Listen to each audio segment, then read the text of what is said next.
अध्यात्म विज्ञान कोई धर्म या संप्रदाय नहीं है। ये स्पिरिचुअल साइंस है जो कुदरत के कानून पर आधारित है। ये विज्ञान पूरे ब्रह्मांड के सभी रहस्यों को उजागर करता है और जीवन के सभी पहलुओं को समझने के लिए एक नई दृष्टि देता है। इसी को आर्ट ऑफ विजन कहते हैं, दुनिया को देखने की एक नई दृष्टि, जो अध्यात्म विज्ञानी परम पूज्य स्वामी श्री कमलेशानंद जी के निर्देशन में सनातन सत्य का अनुसंधान कर हमारे जीवन को प्रकाशित करे। जय सच्चिदानंद। આપણા બધામાં આત્મા અને તેનો પ્રકાશ એક જ સરખો છે, બરાબર છે। બોડી બધાના જુદા જુદા છે,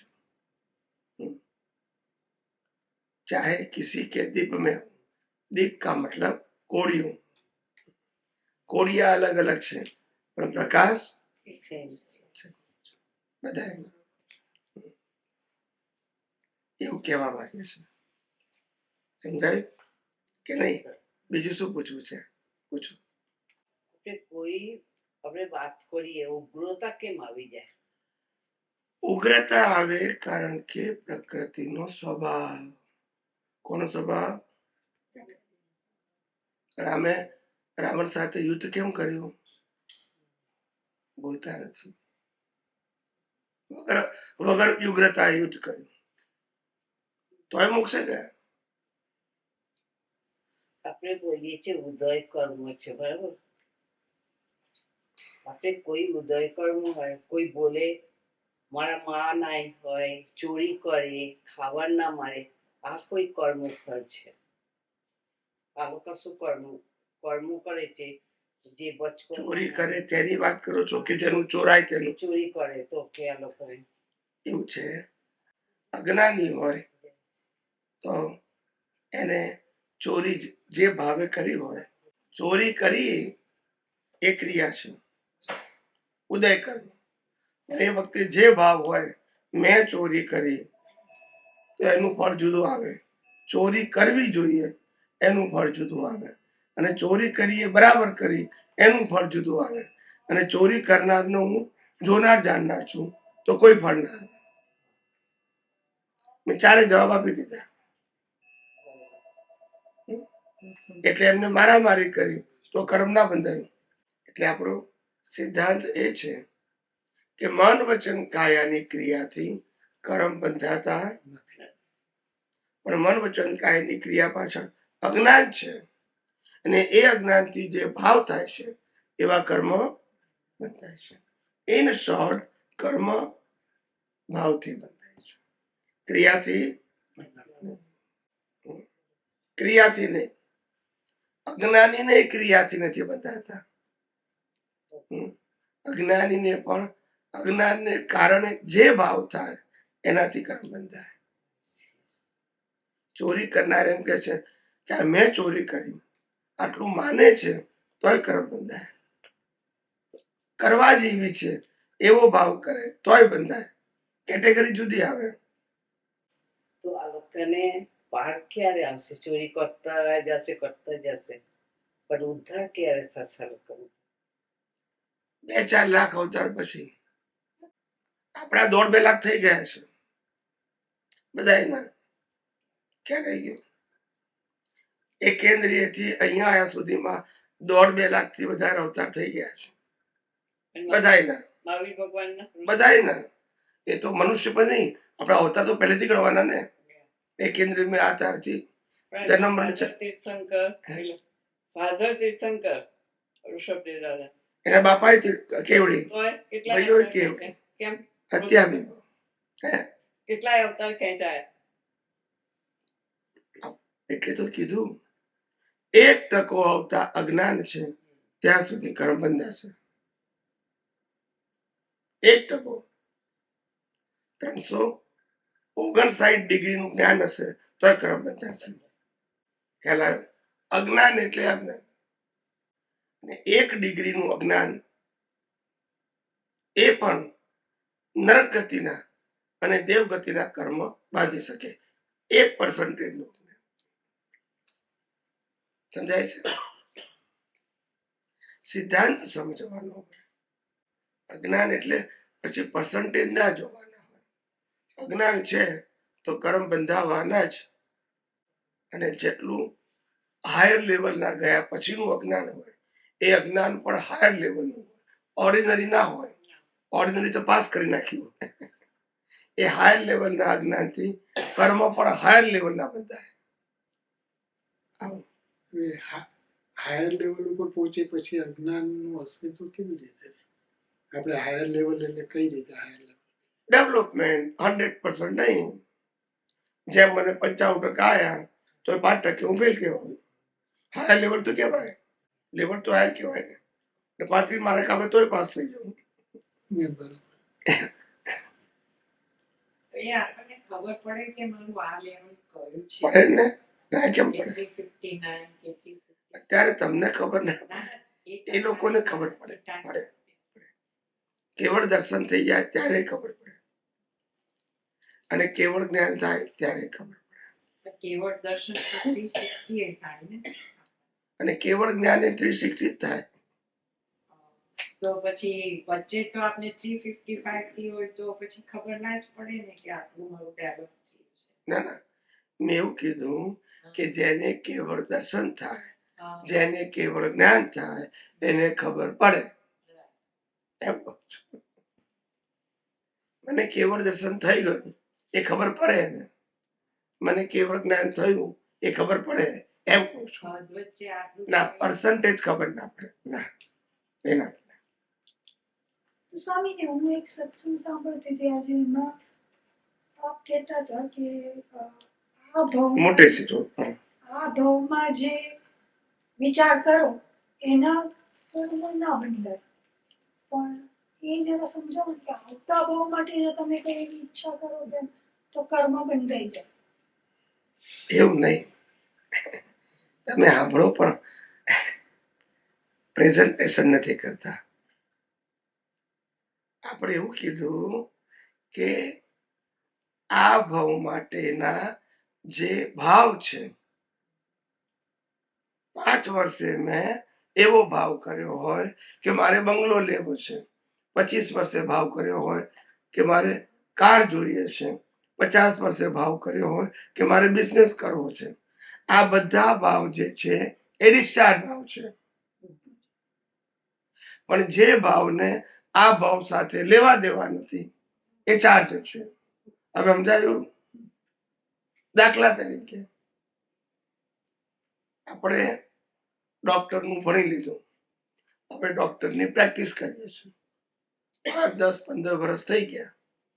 હવે આપણને એમ લાગે કે આ ક્યાં કાપકૂપ કરવાનું છે, એના કરતા ચાર્ટર એકાઉન્ટન્ટ હાર, સીપીએ, આંકડાની રમત ને, કાપા પાપવાનું જ નહીં, અને કોઈ શું ના કરે. તો હવે એ આ અવતારમાં થવાનું નથી. એનું ફળ ક્યારે આવે? ક્યારે આવી ગયો? પણ 5, 10 વર્ષે, 20, 15 વર્ષે ભાવ કર્યો કે મારે સીપીએ થવું છે, તો એ આ અવતારનો ભાવ છે, નેક્સ્ટ બર્થ માટે નથી. મારે કાર લેવી છે તો કયો ભાવ કહેવાય? આ ભાવનો. મારે મકાન લેવું છે, કયા ભાવનું કહેવાય? મારે પરણવું છે, આ ભાવનું. હવે સમજી ગયા? આ ભાવ માટે જે ભાવ કરો છો એને ડિસ્ચાર્જ ભાવ કહેવાય. એ પરિણામ આવે કે ના આવે? પણ જે ભાવને આ ભાવ સાથે કોઈ લેવા દેવા નથી. દાખલા તરીકે મા બાપ મળ્યા, હવે આપણને થાય કે મા બાપ આવવા મળવા જોઈએ, તો કયો ભાવ કહેવાય? આવતા ભાવ. હવે સમજી ગયા? તો સ્વામીજી, હું હવે વિચારું કે હું અહીંયા અમેરિકા છું, હવે મારથી ઇન્ડિયા તો જવાનું પછી ઇન્ડિયા રહેતી હોત તો એ પછી આવતા ભાવનું થાય ને? એવું જ થાય. તમે જઈ શકો પણ ઇન્ડિયા તો જઈ શકો ને. તો પછી જાઓ કે પછી ઇમ્પોસિબલ થોડું છે. તમે જાઓ કે ના જાઓ જુદી વસ્તુ છે, પણ ઇમ્પોસિબલ થોડું છે. જે વસ્તુ આ અવતારમાં શક્ય જ નથી, ખ્યાલ એ બધું નેક્સ્ટ બર્થ માટે. આપણે એવું બી હોય કે જ્યારે આપણા જે કર્મ પુરાવાની ક્ષમતા હોય ત્યારે જે કર્મ આવે, કર્મ ફળ જે મળવાનું છે આપણી, જ્યારે આપણી ક્ષમતા આવે ત્યારે જે આપણે કર્મ ફળ આવે. ના, કર્મ ફળ ભોગવવાની ક્ષમતા કુદરત જ આપે, નો ચોઈસ. આપણે આવે ત્યારે જ કર્મ ફળ આવે ને. એટલે ક્ષમતા આપે ત્યારે જ કર્મ ફળ આવે, પણ એ પેરેલલ ખેલાઈ ગયો. હમ. ખેલાઈ ગયો. ધારો કે તમને વોરમાં ગયા ને સામે વાળા ગોળી મારી અને એક ગોળીએ તમને ના મરવાના હોય, કારણ કે 10 ગોળીનો હિસાબ છે, તો પહેલી ગોળી વાગે ખરી, લોહી નીકળીને બચી જાય, ટ્રમ્પની જેમ. એવું, કારણ કે જો 9 નો હિસાબ, હવે જો પહેલી એ મરી જાય તો 9 નું શું થાય? આમાં દાખલો શું છે? એક્ઝામ્પલ આપો પ્રોપર તો મને ખ્યાલ આવે.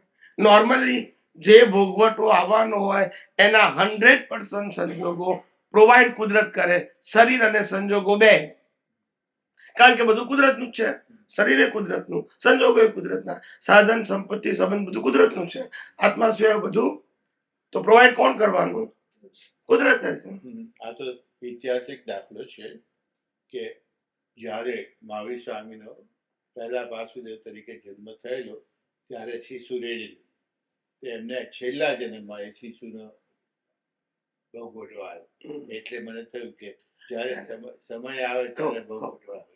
આમાં શું થાય, કેટલાક કર્મ એવા હોય કે જે કર્મ માટે નેચરલ સિચ્યુએશન ના હોય, ઇન્ડિવિડ્યુઅલ નહીં. દાખલો આપું તમને વધારે ફીટ બેસે. દાખલા તરીકે ભગવાન મહાવીરને 27મા ભાવ પહેલા મરીચીના ભાવમાં એવું થયું કે મારા દાદા પ્રથમ તીર્થંકર, મારા પિતાજી પ્રથમ ચક્રવર્તી, અને હું આ 24 નો અંતિમ તીર્થંકર થઈશ. મારું કુળ કેટલું મોટું. હવે આ કુળનો મદ થયો. શું થયો? પણ હવે આ કુળનો મત તોડવો કઈ રીતે? કોઈ પણ ભાવમાં જન્મ થાય તો કુળનો મત ના તૂટે. પણ ક્યારે તૂટે? તો કે તીર્થંકરના ભાવમાં જ તૂટે, કારણ કે તીર્થંકરનો ભાવ નિયમથી ક્ષત્રિયાણીમાં થાય, નિયમથી ઓલ તીર્થંકર. અને માટે એને જ્યારે બ્રાહ્મણીની કુક્ષીમાં પહેલા જન્મ મળ્યો એને ભોગવટો કહેવાય. અને પછી પાછા ક્યાં ગયા? હા, એટલે ધીસ અ સિચ્યુએશન. આ નેચરલ સિચ્યુએશન છે, આ ફિઝિકલ નથી. કુદરત તમને એવા દાખલો આપું, કોઈ વ્યક્તિ એવો ભાવ કરે કે મારે આ ક્ષેત્રમાં તીર્થંકર થવું છે, દાખલો આપું છું, તો એને 1,00,000, 1.5 લાખ વર્ષ, 2 લાખ વર્ષ રાહ જોવાની. અત્યારે કોઈ થઈ શકે એમ નથી, અત્યારે મરીને નથી થઈ શકે એમ. એની સિચ્યુએશન એ નેચરલ સિચ્યુએશન છે, એ ઇન્ડિવિડ્યુઅલ નથી.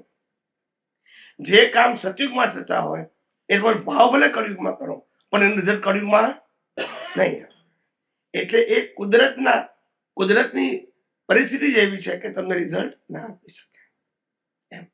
પણ એ કર્મ પેન્ડિંગ રહે, ડિસ્ચાર્જ ના થાય. પણ આવા કોક કર્મ જ એવા હોય કે જે પેન્ડિંગ રહે, બાકી 99.9% પતી જાય. આવા કોક જ એવા હોય, બધા ના હોય. બાકી તો બધા સંજોગોને ભોગવવા માટે બધી શક્તિઓ કુદરત જ પ્રોવાઈડ કરે. ખ્યાલ આવી ગયો? આપણને લાગતું હોય આ ગરીબ જેવો માણસ છે, પૈસાના ઠેકાણા નથી, માળ ખાય છે, ખ્યાલ આવી ગયો? અને 6 મહિના પછી એને મળો ને તો કે છે કે મારે $1 બિલિયન નુકસાન ગયું. એટલે નુકસાન કેમનું ગયું? તું તો 3,000 નોકરી કરતો હતો, પણ કે લોટરી લાગી હતી પછી લઈ ગયો કોઈ. ના સમજાયું? લેવાનું હતું પેલા કુદરત સંજોગ આપે. આવું છે, આ સમજવાની જરૂર છે. એટલે એ કુદરતી, એટલે તો કીધું જ્ઞાની ભગવાન તો શું કે છે કે કરંટ લાઈફની ચિંતા કરો નહીં. એનો પ્રોગ્રામ પહેલા થઈ ગયો છે, ઇમ્પ્લિમેન્ટ કુદરત કરાવે છે. હવે કાલે શું થશે એ ચિંતા કરવાથી શું ફાયદો? પ્રોગ્રામનું રિઝલ્ટ તો કુદરત આપવાની છે, સંજોગો કુદરત આપશે, શક્તિ કુદરત આપવાની છે. આપણે ઊભી કરવાની હોય તો બરાબર છે. કેમ આવ્યું? કેટલાય માણસ એવા હોય કે આમ રિટાયર થાય પછી એકદમ શાંત, પ્રવૃત્તિ નહીં, બેસી રહેવું અને ભગવાનનું નામ લેવું, માળા જપ, વોટ એવર, પણ નો ફિઝિકલ એક્ટિવિટીઝ. એટલે આપણને લાગે કે આ માણસ આટલો બધો શાંત અને સ્થિર થઈ ગયો છે, એના કે લગ્ન પ્રસંગ આવે તો શું થાય? એવું આપણે થાય કે ના થાય? કે આ બધું કોણ સંભાળશે? પણ જેવું આવે ને દોડવાય મારે, સંજોગો શક્તિ લઈને આવે. આ બધું ઓબ્ઝર્વ કરવાનું. હું જે કહું છું એ સાયન્સ અત્યારે બોલું છું, પણ તમે ઓબ્ઝર્વ કરજો તો આ બધું ટેલી થશે. ખ્યાલ આવી ગયો? અને આમ ખૂનખાર માણસ હોય ને, ખૂનખાર માણસ, આપણે લાગે 100, 200, 500 ને મારી નાખ્યા પછી, અને સંજોગ ગયો તો ઢીલો ઢસ થઈ ગયો, પટાવાળો કકડાવે. એવું સંજોગાધીન છે માનવ ભમરડો. એટલે આની કેપેસિટી હોય, આની કેપેસિટી ના હોય, એના આધારે આપણા દર્શનને અસર થવી જોઈએ નહીં. Still I have all kind of infinite power. એની પાસે હોય કે ના હોય, આપણે તો અનંત શક્તિ વાળા છીએ જ. આની સાથે ભળવાનું, આને ડિપ્રેશન આવે એવું નહીં માનવાનું. મને આવ્યું, ભાગ નંબર 1 ને આવ્યું, મને આવ્યું તો લાઈવ થઈ જાય. કેવું થઈ જાય? આપણે આના ઓબ્ઝર્વર છે, આપણે આના સફરર નથી. ડિપ્રેશન સંજોગ એવા મેન્ટલી ફરી વળે, સાયકોલોજીકલ. ડિપ્રેશન એટલે શું? સાદું સમજાવો, મેં અનુભવ કર્યો છે. એટલે ડિપ્રેશન એટલે શું? તમારા મનની જે લોડ ઝીલવાની જે કેપેસિટી છે એનાથી વધારે લોડ આવી જાય એટલે સહન ના કરી શકે. અને ડિપ્રેશન આવે એટલે પહેલું સાઇન ભય સંજ્ઞા ઉત્પન્ન થાય, અને બીજું ઊંઘ ના આવે. આ 2 સિમ્પટમ્સ કીધા. બાથરૂમમાં જાય તો બીક લાગે, ખ્યાલ આવ્યો? મને ભય, આમ રાતના સૂતો હોય ને ખાલી આમ કકડે ને આમ એટલે ગભરાય, કોણ હશે? હોય કશું નહીં, સાયકોલોજી. ડિપ્રેશન ને એ પહેલા જોયું, અનુભવી હોય તો જે ભય. એટલે પણ છતાંય ઉદય કરવું. ખ્યાલ આવ્યો? આજની કોઈ ભૂલ નથી. ડિપ્રેશન એ કર્મ ફળ છે. યસ. કેવા પ્રકારના કર્મ કે તમને કોઈ વ્યક્તિઓને અતિ ટોર્ચરિંગ કર્યું હોય, તેનું રિઝલ્ટ આવું આવે, ડિપ્રેશન. તમે જાતે ફીલ કરો, તમને કઈ સૂજે નહીં, તમને બીક લાગે, તમને ઊંઘ ના આવે. ઇન્સોમેનિયા. શું કહેવાય? અનિદ્રા. અને ડિપ્રેશન આવે સમજવાનું ભય સાથે જોડાયેલું. વિધાઉટ ફિયર ડિપ્રેશન ના, એના સિમ્પટમ્સ કહેવાય. પછી વધારે ડિપ્રેશન આવે તો લવારી કરે અને કારણ જેમ ફરવા મળે, એને ચેન ના પડે. મેન્ટલી એને ચેન ના પડે, ઊંઘ નહીં આવે ને. એટલે કોઈને એવો ત્રાસ આપ્યો હોય, એ તો તારે ત્રાસ આપ્યો હોય એવું ના બને. ત્રાસ આપવાનો ભાવ કર્યો હોય એટલે વન વે આવે. ત્રાસ આપ્યો તો હામામી આવે. મેં કોઈ ત્રાસ આપ્યો હોય ને તો હામામી કરવા આવે. પણ ત્રાસ આપવાનો મેં ખાલી ભાવ જ કર્યો તો મને એકલા ને આવે. 2 વે કર્મ બંધાયા આવે તો સામસામી આવે. 1 વે પાસે આવે તો પછી મેં કોઈના માટે ખરાબ ભાવ કર્યો હોય તો મારે જ ભોગવવાનું હોય ને. એને બધાને શું લેવા દેવા? સામસામી કર્યા હોય તો બરાબર છે. એવી રીતે એટલે બધા કર્મના પ્રકારો છે. જૈન ધર્મમાં 182 જાતના કર્મના ફળના પ્રકારો બતાવ્યા છે. તમે આમાં જુઓ ને, કર્મનો ગ્રંથ આગમોની અંદર આવે છે, એવો એક આખો પોર્શન આવે છે કર્મનો ગ્રંથ. કર્મના પ્રકારો બધા બહુ લખાયા છે. તમે જોજો, બહુ મજા આવશે. ખાલી નવરા બેઠા છે જાણવા માટે કેવા કેવા પ્રકારના કર્મો બંધાય, કેવા કેવા પ્રકારનો ભોગવટો આવે. અને 63 સલાહકાર પુરુષોની ચોપડી વાંચો તો તમને ખબર પડે કે કયા તીર્થંકરે, કયા ચક્રવર્તીએ, કયા વાસુદેવે, પ્રતિવાસુદેવે કયું કર્મ કર્યું તું જેનું આ ફળ છે એ પણ લખેલું છે. એ તો બહુ જબરજસ્ત કોડ પાડે એ તમને સિદ્ધાંત ખબર પડે કે કશું રેન્ડમ હોતું નથી. આવા સમર્થ પુરુષો પાછળ પણ કોઝ છે, માટે ઇફેક્ટ આવી. કશું એમને એમ એટલા માટે ખાલી સમજવા, ગોખવાનું નથી, એમાં સમજવાનું.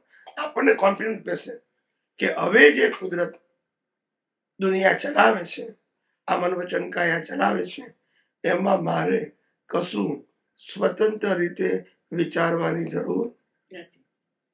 our whole life is including mind, speech and action is pre-decided. એ તમને ફીલ થશે. આપણે જે યાચકપણું હોય કે માગીએ કશું, એના શું પરિણામ હોય? માગીએ તો કુદરતી રચના છે, પણ માગવા પાછળ યાચકપણું છે, લાઈવ ઈગોને તો કર્મ બંધાય. ખ્યાલ આવ્યો?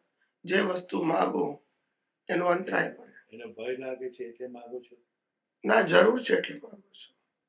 ભય હોય તો બી માગે ને.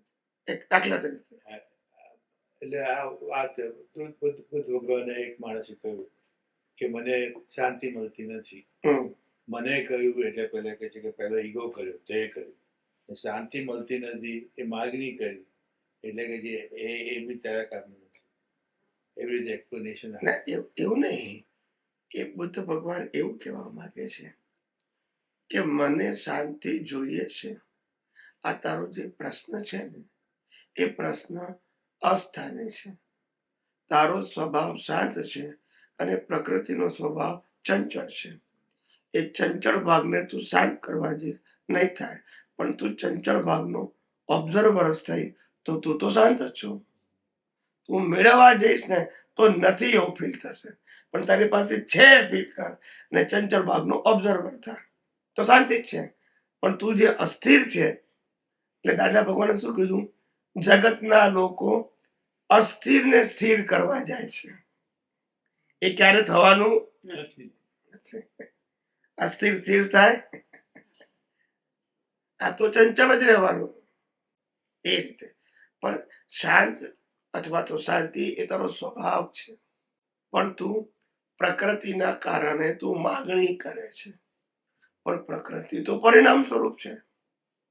એ કઈ રીતે શાંત થાય?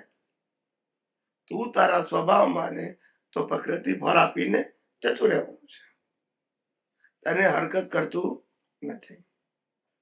એક જ્ઞાનીઓની ભાષા ના સમજાય.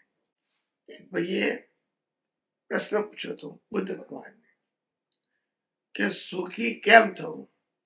મેં બહુ મહેનતો કરી પણ હજુ સુખી થયો એવું ફીલ થતું નથી. તો સુખી કેમ થવું? આ રસ્તો બતાવો. ત્યારે ભગવાન બુદ્ધ કહે છે કે દુઃખ નામનો ગુણ જ તારામાં નથી. શું કીધું? તારામાં નથી. અને જે સુખ દુઃખ ભોગવે છે એ તું નથી. આ તો ક્યારે કોઈ અવતારે કોઈના મન વચન કાયા સુખી થઈ શકે નહીં. કોઈના નહીં, કારણ કે બાળી નાખવાનું. લોકો બદલવા પડે છે ને કે ગુસ્સો કેમ એની તો વાત આ કેટલો ડાયો એની તો વાત છે.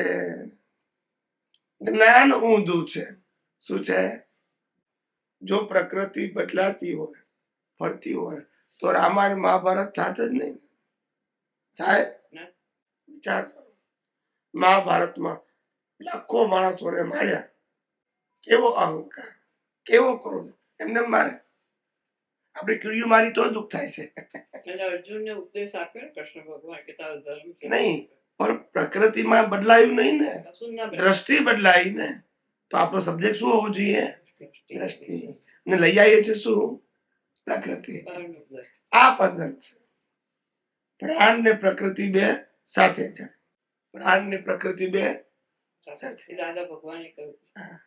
ના ના, એ તો વ્યવહારમાં કહેવત છે. એ વધુ છે. પણ પ્રાણ ને પ્રકૃતિ હાથે જાય એ બધા બોલે ખરા, સમજે નહીં. એ બધી કે પ્રાણ એટલે શ્વાસોશ્વાસ નહીં. પ્રાણ એટલે આયુષ્ય કર્મ. આયુષ્ય કર્મ ને બોડી બેનો સાથે આવતા. આ જડ જ છે, શ્વાસોશ્વાસથી જીવતું છે. અને શ્વાસોશ્વાસ એ આયુષ્ય કર્મનું પેકેજ છે, એને પ્રાણ કહેવાય. ત્યાં સુધી ચાલ્યા જ કરે ઓટોમોડ, અનકોન્શિયસ થાવ તોય ચાલે કે નહીં? યસ. એટલે આયુષ્ય કર્મ જેવો અંત આવે એટલે આનો અંત. બાકી દુનિયામાં તો પ્રાણવાયુ છે, ખલાસ થઈ ગયો. આપણે એક્સપાયર થઈ ગયા તો પ્રાણવાયુ ખલાસ થઈ ગયો, એ તો છે, તું લઈ ના શક્યો. યસ કે નો? કારણ કે તારું પેકેજ આયુષ્ય કર્મની સાયકલ. સ્વામીજી, ગઈકાલે તમે કહેતા હતા કે આપણે ભૂલો કરીને પ્રતિક્રમણ કર્યું, રાઈટ? ભૂલો આપણને ખબર પડે એટલે થોડું દેખાય આપણને, પણ સારામાં કેવી રીતે કરી પ્રતિક્રમણ? આપણે ક્યાં પ્રતિક્રમણ કરવાનું કાર્ય કર્યું? ના, તમે કહો કે લાઈક ભૂલોનું પ્રતિક્રમણ કરીએ તો પુણ્ય કેમ? મેં એવું કીધું કે ધર્મના માર્ગમાં તમામ સાધુ સંતો સંન્યાસીઓ એવું કે ભૂલોનું પ્રતિક્રમણ કરો, પાપનું પ્રતિક્રમણ કરો, પુણ્યનું ના કરો. એમ મેં કાલે કીધું. આપણા વિજ્ઞાનમાં પ્રતિક્રમણ શબ્દ ના હોય. આપણા વિજ્ઞાનમાં પ્રતિક્રમણ શબ્દનો ઉપયોગ કરવો હોય તો હું શુદ્ધાત્મા છું એ લક્ષમાં રહેવું એ સામાયિક, અને શુદ્ધાત્મા સિવાય પ્રકૃતિ, અવસ્થા અને દુનિયા, કુદરતી રચના જોવું એ પ્રતિક્રમણ, અને કુદરતી રચના ન જોવું એ અતિક્રમણ. બસ. આપણે મન વચન કાયા આપણો વિષય, કારણ કે કુદરતી રચના, આપણે કુદરતી રચના ન જોઈએ ભૂલ છે. પ્રકૃતિએ શું કર્યું એ આપણી ભૂલ નથી. કહેલાયો એ ધર્મમાં આવે, ધર્મ અને સોશિયલ, સ્પિરિચ્યુઅલમાં ના. સમજાયું? કાલે તો મેં ખાલી સમજાવ્યું કે જગતના લોકો શું કહે છે કે ભાઈ પાપનું પ્રાયશ્ચિત કરો, પુણ્યનું નહીં. પાપ અને પુણ્ય બે કર્મ ફળ છે, અને બંનેનું કારણ અજ્ઞાન છે. પુણ્ય પણ અજ્ઞાનથી બંધાય અને પાપ પણ, અને એ અજ્ઞાનનો નાશ કરવો એનું નામ આધ્યાત્મ, જેનાથી પાપ પુણ્ય થાય. સમજાયું? આ તો એક વાત નીકળી હશે એના આધારે કીધું. આપણામાં પ્રતિક્રમણ પ્રકૃતિનું હોય જ નહીં, વિજ્ઞાનમાં ના હોય. વિજ્ઞાનમાં ના હોય, અનુભવી જ્ઞાનીઓને હોય જ નહીં. દાદા ભગવાને પણ કહ્યું છે કે આપણે તો પ્રતિક્રમણ હોય જ નહીં, એટલે અમુક જગ્યાએ જેવો માણસ હોય પ્રમાણે પ્રતિક્રમણ. દાદા ભગવાને એમ કહ્યું કે સાચો સાયન્ટિસ્ટ તો આમાં હાથ જ ના ગાલે. અને છેલ્લે લખ્યું છે વર્લ્ડ ઇઝ ધ સાયન્સ, એ પણ દાદાએ લખ્યું આપતા સૂત્રોમાં. જ્યાં સુધી સાચા સાયન્ટિસ્ટ ના બને અથવા તો એ જગ્યા સુધી ના પહોંચે ત્યાં સુધી પ્રતિક્રમણ ખપે કે ના ખપે? બિલકુલ નહીં. સાયન્ટિસ્ટ બનવું એટલે સાયન્સ સમજવું, એનો એન્ડ એટલે સાયન્ટિસ્ટ થઈ ગયા. પણ ત્યાં સુધી પ્રક્રિયા સાયન્સ પકડી રાખવાનું, ધર્મ અને સોશિયલ નહીં. એ કેટેગરી જુદી છે, એ ખોટું નથી. તપ કરો, જપ કરો, માળા ગણો, પૂજા પાઠ કરો, નતા કરતા? પેલા નતા કરતા? હવે કેમ નહીં કરવાનું? રોજ મંદિર જવાનું કેમ નહીં જવાનું? પણ જવાનું ને, પણ એમ નહીં. હું જુદું કહેવા માંગુ છું. હું એવું કહેવા માંગુ છું, આપણને હવે જેમ કે અક્રમ વિજ્ઞાન મળ્યું પછી આપણને ખબર પડી ગઈ કે આ ક્રિયા છે અને ક્રમિક માર્ગ છે. એટલું સમજાયું ને? એમ કહું છું. એવું જયારે વિજ્ઞાન સમજાય, સાંભળો, અનુભવ થઈ ગયો કે તો સમજાય, તો પછી આને પુરુષાર્થ કહેવાય? એમ સમજાયું? એ સમજણ તમને એન્ડમાં સાયન્ટિસ્ટ બનાવે. આ સાયન્ટિસ્ટ બનવાની પ્રક્રિયા છે. Once you understand the science and you try to follow the science, ત્યારથી તમે સાયન્ટિસ્ટ જ છો. પણ અલ્ટિમેટ ક્યારે થશો? જ્યારે બધું અજ્ઞાન ખલાસ થશે ત્યારે. પણ સાયન્સ એ ખસી ગયા તો પછી કરતાપણું છે, તો કરતાપણું છે. તમે સાયન્સ સમજ્યા જ નથી. પ્રકૃતિને પોતે માને. એટલે આપણે આમાં શું થાય, મેં એટલા માટે સમજાવ્યું હતું કે મારે આ જગતની અંદર આ સાયન્ટિફિક વિઝનથી રિલેટિવ સત્યથી મુક્ત રહેવું છે. અને સાયન્ટિફિક વિઝનમાં રિલેટિવ સત્યને કુદરતી રચના કહેવાય. અને ખાલી જોવાનું જ છે, ક્રિયા તો કોઈ છે નહીં, બદલવાનું છે નહીં, ફેરવવાનું છે નહીં, સુધારવાનું છે નહીં. દ્રષ્ટિના લેવલે બધું. તો પછી અઘરું કઈ રીતે હોય? અને બીજું, મને વિજ્ઞાન થોડું સમજાયું, બરાબર છે, સંપૂર્ણ સમજાયું નથી, પણ સમજી રહ્યો છું ઓન ધ વે.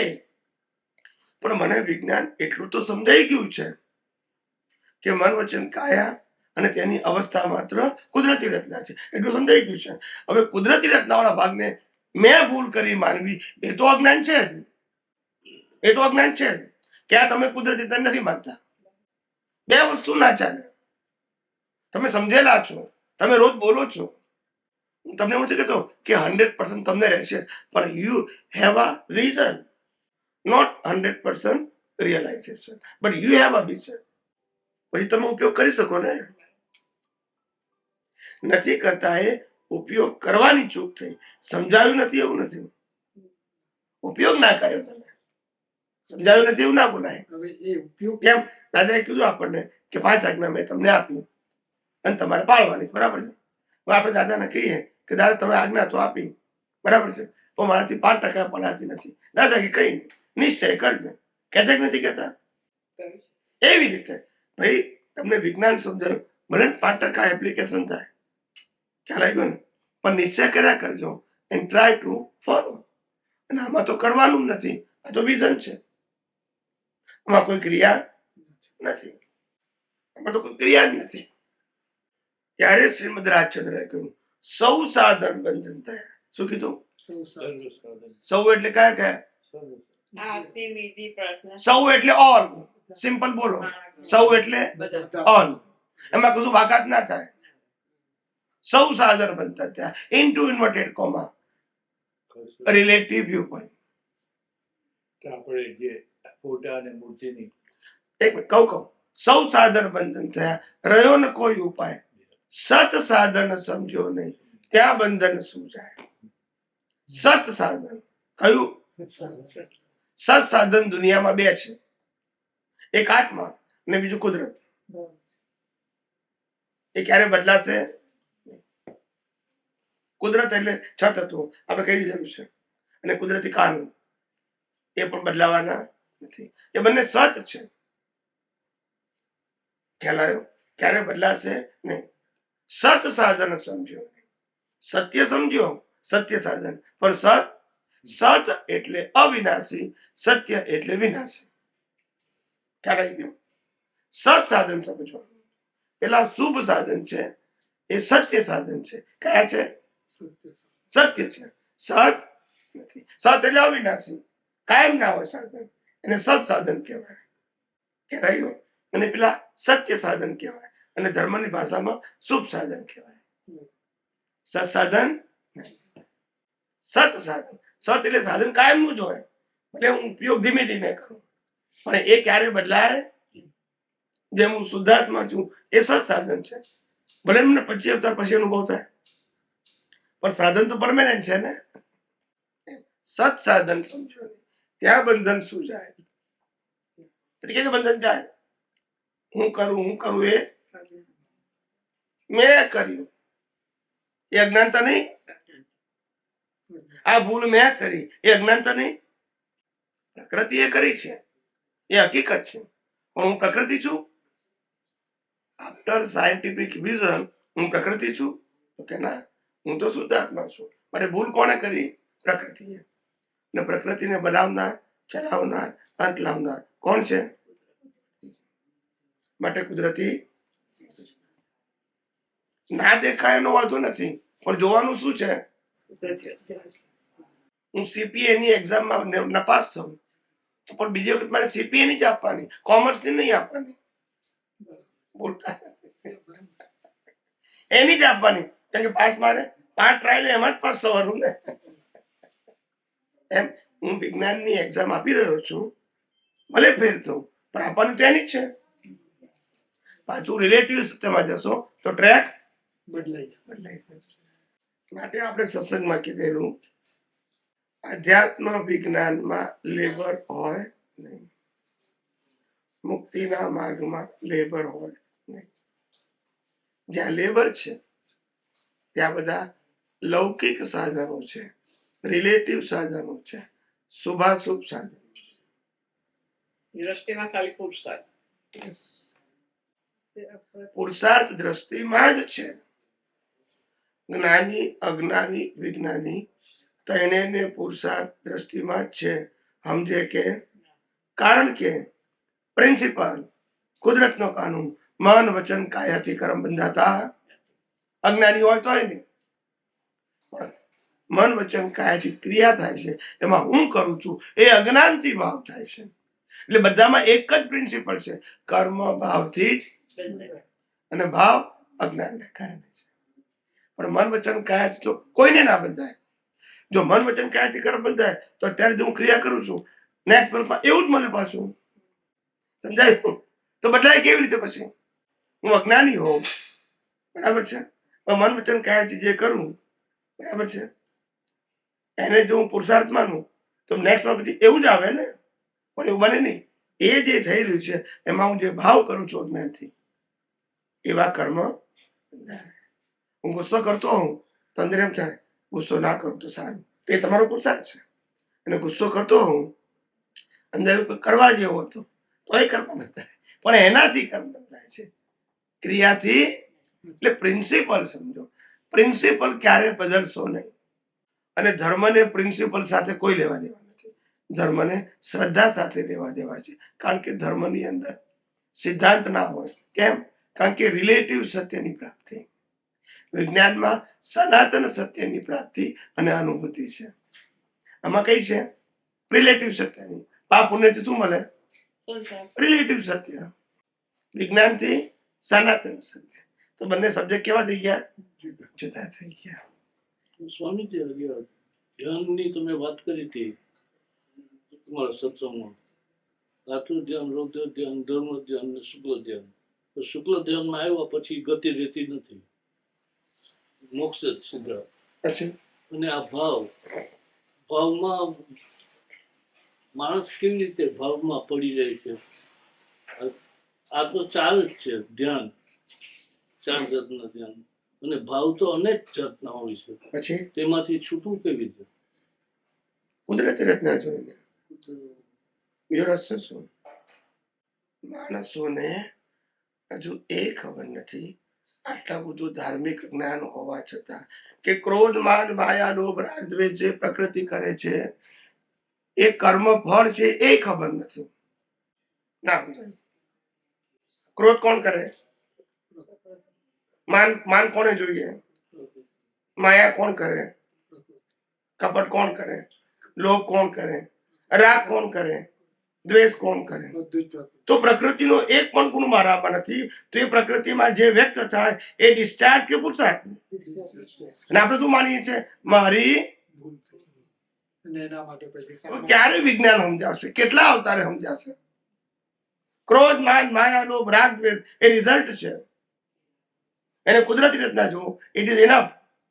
કર્મ કેવી રીતે બંધાય એ સમજાવું છું. સાંભળો પહેલા. આર્ત ધ્યાન, રૌદ્ર ધ્યાન, ધર્મ ધ્યાન ને શુક્લ ધ્યાન. આર્ત ધ્યાન, રૌદ્ર ધ્યાન, ધર્મ ધ્યાન, આ ત્રણ કર્મ બાંધવાના ધ્યાન છે. અને શુક્લ ધ્યાનથી મોક્ષ છે. ધ્યાનથી કર્મ બંધાય છે. શેનાથી? ખ્યાલ આવ્યો? ક્રોધ માન માયા લોભ રાગ દ્વેષ એ પરિણામ છે. એ વિઝિબલ એન્ડ ફિઝિબલ છે. અને ધ્યાન ઇનવિઝિબલ છે, નોન ફિઝિબલ છે. જેમ આપણે ભાવ જોઈ શકતા નથી. સેમ ધ્યાન આખો પ્રતિષ્ઠિત આત્માનો જ છે ને, લાઈવ. લાઈવ. હા, પણ લાઈવ ને માટે કર્મ બંધાય છે. એ જ એકલો લાઈવ છે, બાકી બધું જ જળ છે. એટલે આ બધું સમજવાનું. એની એક્ઝિસ્ટન્સ સોપડીઓમાં તો લખ્યું છે બધું, અને એ ધકેલ પંચે 150 જ ચાલે છે. કહેતા ભી દીવાના, સુનતા ભી દીવાના, દુનિયા ચલતી હૈ, ચલા રહેવાના चाहिए. હજુ આજે ચાલે જ છે બધા ધર્મોમાં. ક્રોધ માન માયા લોભ રાગ દ્વેષથી કર્મ બંધાય. આ સ્ટેટમેન્ટ હોય ચોપડીઓમાં, હોય ને ઢગલે બંધ. બોલતા જ નથી. યસ કે નો? કારણ કે સાયન્સ સમજાયું નથી. એ દાદાની આજ્ઞા હોય, દાદાએ આજ્ઞા આપી, 5 આજ્ઞા આપી, 5 આજ્ઞા ભંગ સમજવી દોષો થયા જ કરે, મન વચન થાય. થયા જ કરે. આપણે કરવા હોય કે ના કરવા, પરિણામમાં ચોઈસ છે જ નહીં ને. ચોઈસ જ. કરેક્ટ. પછી તો હવે દાદાએ કીધું કે 15 ભાવની અંદરમાં મોક્ષ થઈ જશે. યસ. તો પછી જો કર્મ થયા જ કરે, તમે કીધું એમ, અને કેરી ફોરવર્ડ થતું નથી, રાઈટ? કેરી ફોરવર્ડ ખાલી જે એબ્સોલ્યુટ નોલેજ છે કેરી ફોરવર્ડ. એ થાય. કર્મ થાય ને, કર્મ થાય. કર્મ ને કર્મ ફળ કર્મ ને એ તો થાય ને. એના આધારે તો રીબર્થ છે ને. એના આધારે પાછું રિપ્લાય. યસ. લાખો અવતારે થાય. અજ્ઞાન છે તો લાખો અવતારે થાય. તમે કીધું 1% બી તો કરી સાહેબ ના કરે. તો પાછી આટલા જ પાછા આવતા. તમે તો સામાન્ય વાતમાં છો. અમે કહીએ ને જ્યારે કે 1% અજ્ઞાન હશે તો એ કર્મ થાય. તો આચાર્ય ભગવાન તમને પ્રશ્ન પૂછે, આ દાખલો આપો, તો અમે 10 દાખલા આપીએ. કારણ કે અમારે ક્યાં ચોપડીમાંથી બોલવાનું છે, અમારે દર્શનમાંથી બોલવાનું છે. કુદરતી રચના જોઈએ તોય કર્મ તો બંધાય. બંધાય ને. એ મોક્ષ માર્ગ માટે થાય. એ મોક્ષ માર્ગ કાલે કહ્યું હતું ને. ઓફકોર્સ. કારણ કે પુરુષાર્થ છે ને. પુરુષાર્થ છે એટલે કર્મ બંધાય. પણ સંસારને લાયક અને સહાય ના.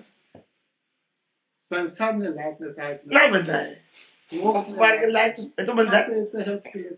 યા એટલે કહું છું બંધાય. હું કહું છું ને, એનાથી સંસાર વધે નહીં, પણ સંસાર સમાપ્ત કરવામાં સહાય થાય. માતા પિતા ભાઈ બહેન પતિ પત્ની બધું તમને મોક્ષ તરફ લઈ જાય તેવા એવું કર્મ તો બંધાય. પુરુષાર્થ ઇઝ ઇક્વલ ટુ રિઝલ્ટ. સમજી લો. પુરુષાર્થ શબ્દ બોલો રિઝલ્ટ ના હોય તો પુરુષાર્થ શબ્દ તમારે બોલાય. માટે છેલ્લા અવતારમાં પુરુષાર્થ ના હોય, સ્વભાવ હોય. યસ કે નો? That's it.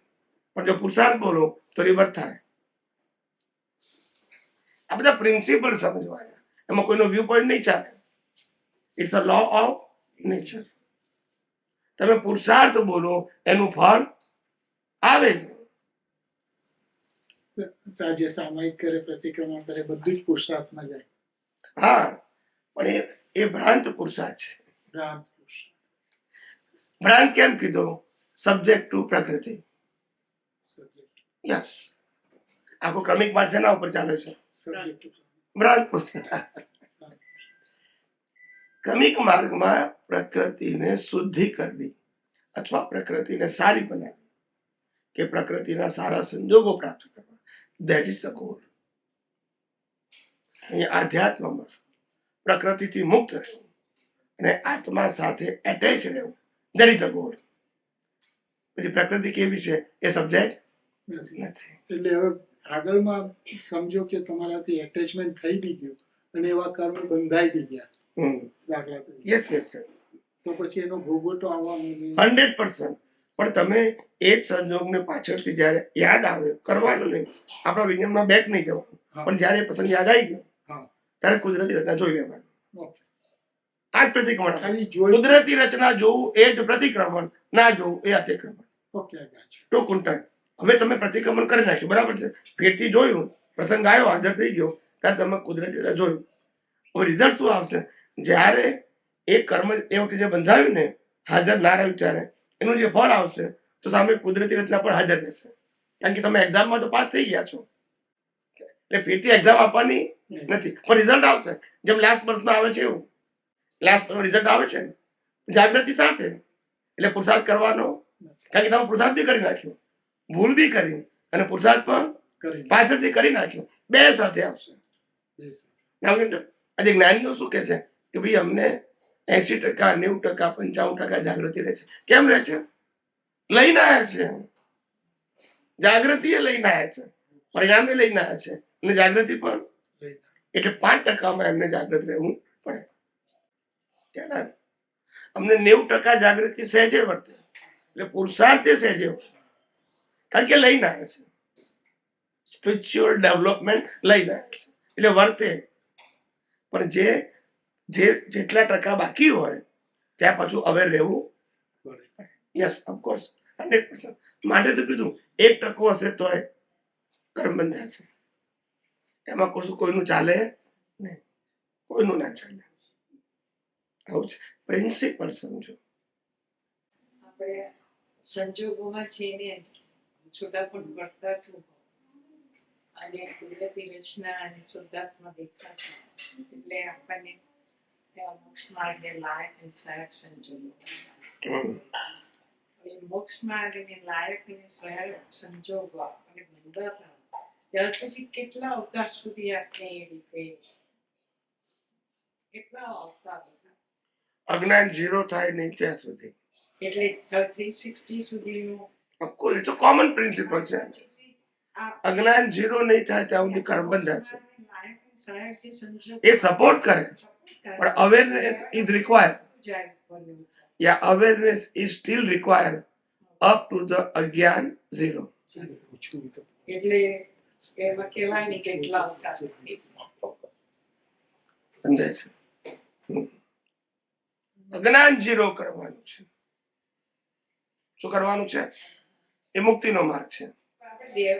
કે આપને કુદરતી રચના જોતા હોય દરેક સંજોગમાં અને જુદા પણ વર્ત જોતા હોઈએ આત્મા શુદ્ધાત્મા છો એ જોતા હોય તો એ જ રીતે આપનું તો અજ્ઞાન ખલાસ થતું જાય છે. એ જાગૃતિમાં રાખો તો જાય ને. એટલે એ જ યસ. અને જેટલું અજ્ઞાન ખલાસ થશે એટલું તમારું સ્પિરિચ્યુઅલ ડેવલપમેન્ટ વધશે.